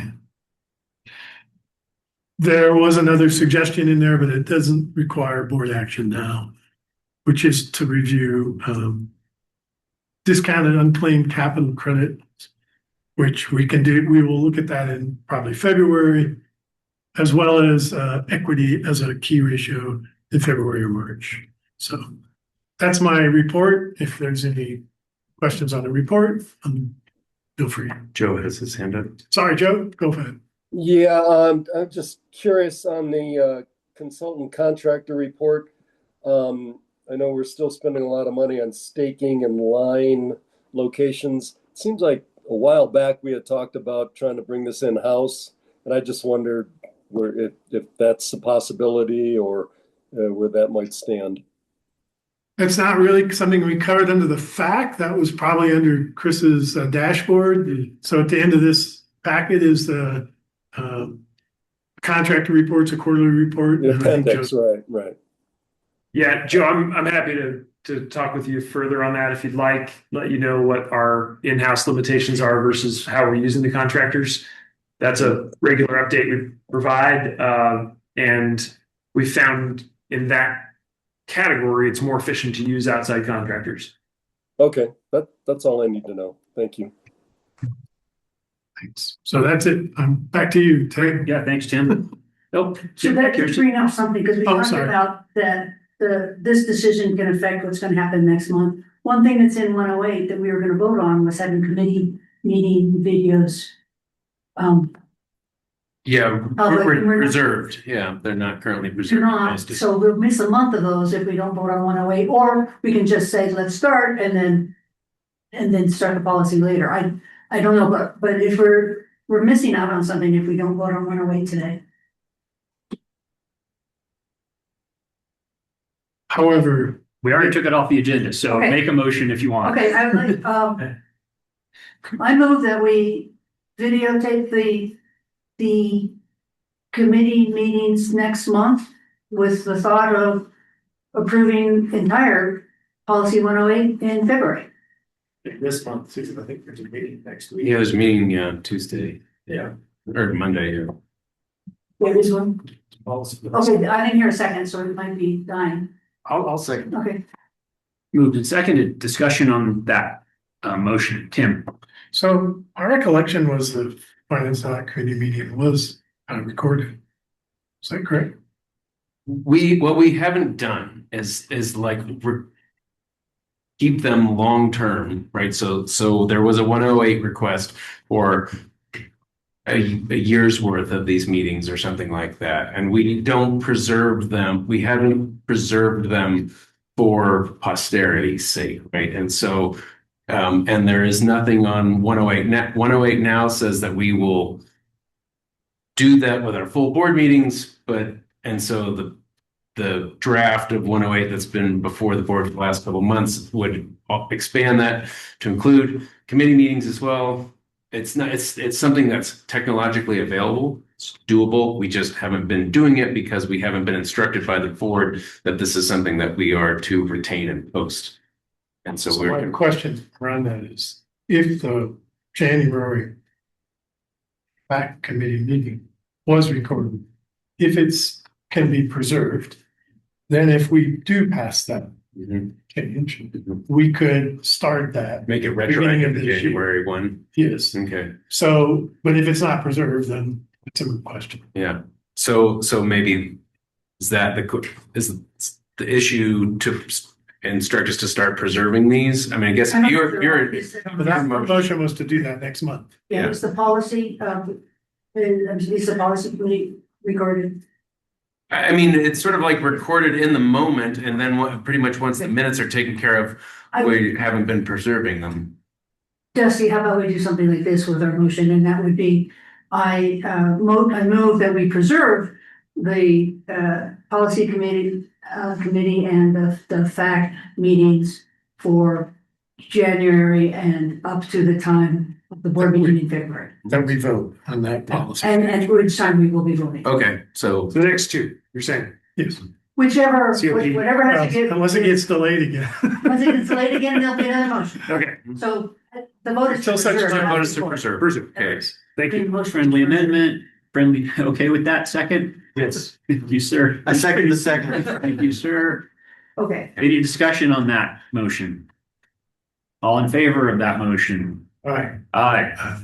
That's That is unanimous. All right. Good job. Can I make one other comment? You can make a comment. Thank you. I don't often get a chance to attend a committee policy meeting because I have a conflict on that time. But in reading 108, it says all committee meetings. As an executive committee, we've never, it's totally ad hoc and so forth. I would suggest standing committees. Okay. Or exclude the executive committee. I mean, that is. So there may be other ad hoc committees that we don't. Yeah. Like the CEO search committee. Yeah. So just a suggestion. Right, but we'll dig into that when it comes back up.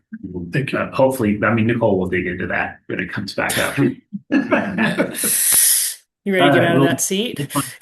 Little punchy here. Yeah. All right. Let's see. Item C, CREA and Western United annual meetings. We need delegates and alternates for those meetings. I'll take a stab and suggest that those be Kirsten and David and flip-flop delegate alternate. And does everyone feel comfortable putting David in that position? So just so we're clear, so Kirsten would be the CREA representative and David would be the alternate and David would be the Western United and Kirsten would be the alternate. Thank you for that clarity. And I guess that would be pending. We can vote on that, but it's still pending acceptance of David since he's not here to accept that nomination. Okay, that's my motion. Second. Discussion on that? He's on the way to the meeting, so I think he's a yes. Okay, all in favor of that motion, raise your hand and say aye. Aye. That's unanimous. We got our delegates and alternates. Let's see, D, NRECA. Same action required, although jogging everyone's memory that a year ago we voted not to send a delegate to the NRECA annual meeting. I think I'm correct. Feel free to correct the annual meeting. We had sort of been sending delegates more to the regional meeting. I think we found that more effective opportunity to advance our causes. We didn't last year at all. It was 2 years ago. I know there was the geothermal. Yeah, that was 2 years. I mean, 2 years ago. Anyone with the motion? I move that we do not send the delegate to NRECA annual meeting. Second by Kohler. Discussion. All in favor of not sending a delegate to the NRECA annual meeting, raise your hand and say aye. Aye. Anyone opposed? Yep. Nicole is. Any abstention? I'm not opposed. Oh, sorry. That was just a delay. So it's unanimous. Okay. Just a delay. Unanimous. Okay. Thanks for that, NRECA. Let's see. And E, we have a resolution involving CEO authorization to join and renew memberships. Resolution is in the packet. Kirsten. Move we approve resolution 2026-01, CEO authorization to join and renew memberships. Thank you for the motion. Seconded by Cole. Moved and seconded. You're just late, Nicole. You just got a little delay. Moved and seconded. Discussion. Kohler. Just a quick wordsmithing under now therefore be it resolved. And it says by the board of directors, the word by should probably be removed. So it doesn't make sense with the rest of the sentence. Oh yeah, you're right. You're going otherwise. It doesn't change any of the meaning or anything. Yeah, I guess maybe we just tackle that with any opposition to that minor modification. Seeing none. Okay. Any other discussion before we go to vote? All in favor of Kirsten's motion to approve resolution 2026-01, raise your hand and say aye. Aye. All right, we got everyone unanimous. All right, no action required on this. Review voting district boundaries. Anybody have any questions about that? I'll just make a brief record on this. You can see the memo in the packet, right? All of the districts are within 1% of being, or less than 1% away from being a quarter of the membership. So the minutes will reflect that the board reviewed this and that no changes were necessary. Well done. Let's see, into reports section. Attorney report. Just refer the remaining directors to my written report and take any questions. Any questions for Graham or about Graham's report? It's strategic here at the end. If you want attention, don't be at the end, but if you don't want attention. Director reports. Let's see. Anybody got anything for Roundup? Just real quickly there, looking at 2025's participation numbers, there's about a 200 member decrease in the number of people that participate in it. And I think I brought this up last time, but it's about 10%. And so we might need to look at pursuing a venue of pushing that again through our public relations or some other means, maybe even through director interactions to say, hey, here's a great program that really helps the community and we need more participation because we've had some members drop off. Yeah. Thank you for that update. Just a quick comment. Yeah, go ahead, Tim. You know, it seemed like there was a period of a year or two ago where CSIs really promoted Roundup and it shot up. And I don't know if that's continued or not or anything, but, and I have no idea what it means operationally or anything, but it seems successful. And I don't know if that's continuing or not, but.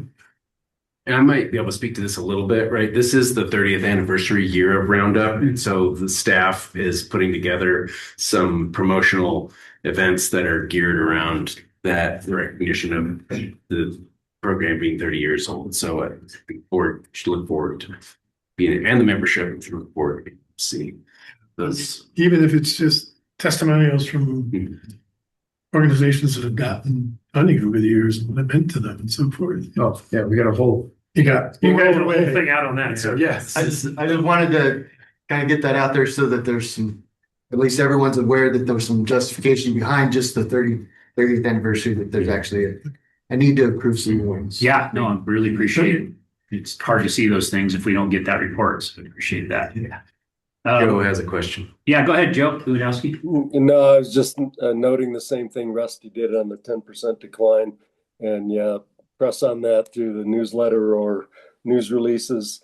Also, I think in the past we've done an annual, again, newsletter or news release about, you know, how much money Roundup gave away and some of the highlights of the year. I'd like to see that done again. Thanks, Joe. All right. Anything from CREA? Yeah, CRA, annual meeting's coming up, but we just always elected people to go to it. There is some education opportunities that are free to the co-op if you want to attend. And the new meeting come launch. That's it for now. Thank you, Kirsten. Unless anyone has questions for the record, I think we'll skip over Western United. Reports in there. And anything about Tri-State? Yeah, their strategic planning is next month, during which time they'll be refreshing their strategic plan, which they do twice yearly. Discussions on the strategic growth and update on nuclear technology and timing, and also discussion on the long-term financial forecast, which they use as a strategic planning tool, which I think is a very powerful tool. And anything of interest was spoken of in executive session. I can share my notes and I can share my notes if you want to. I don't think I put those notes in the Google Drive yet. Thank you very much for that update. That brings us to the end of our agenda. Any final comments from the remaining board members? Go ahead, Kohler. So when we do a board packet that is public, a packet, does that have the financials in it that they see before our meetings? No, that's just the dashboard that's presented on the screen here. So the portion of the PowerPoint presentation that's on the screen is what's published on our website. Okay, thank you. Yeah, and Kirsten? Yeah, I have, I've heard rumors of maybe some member-generated bylaw amendments wanting to come up and encourage people using that process. I'm wondering if there's anything that we should be looking at as a board of if there are any bylaws that we should be addressing, either because we've heard about them through the or not. I don't have offhand a suggestion, but time, you know, it does click. We don't want to. One of the things that happened last year is somebody came up with some ideas the day right before the meeting, and it came, and that was too late. So we need to, this is the time to be raising that stuff. If anybody has any bylaws. It's on the Committee on Policies agenda for Monday if you have any that you'd like to contribute. Wow. There you go. Well done, COP. Thanks for the question. Anything else before we wrap? We've got some extra time. You guys want to? No, thank you very much for your patience. Good board meeting. I tend to get the long ones or I make them long, but Thank you. you'll have the president back next time. So meeting adjourned. Thank you. Oh, Thank you.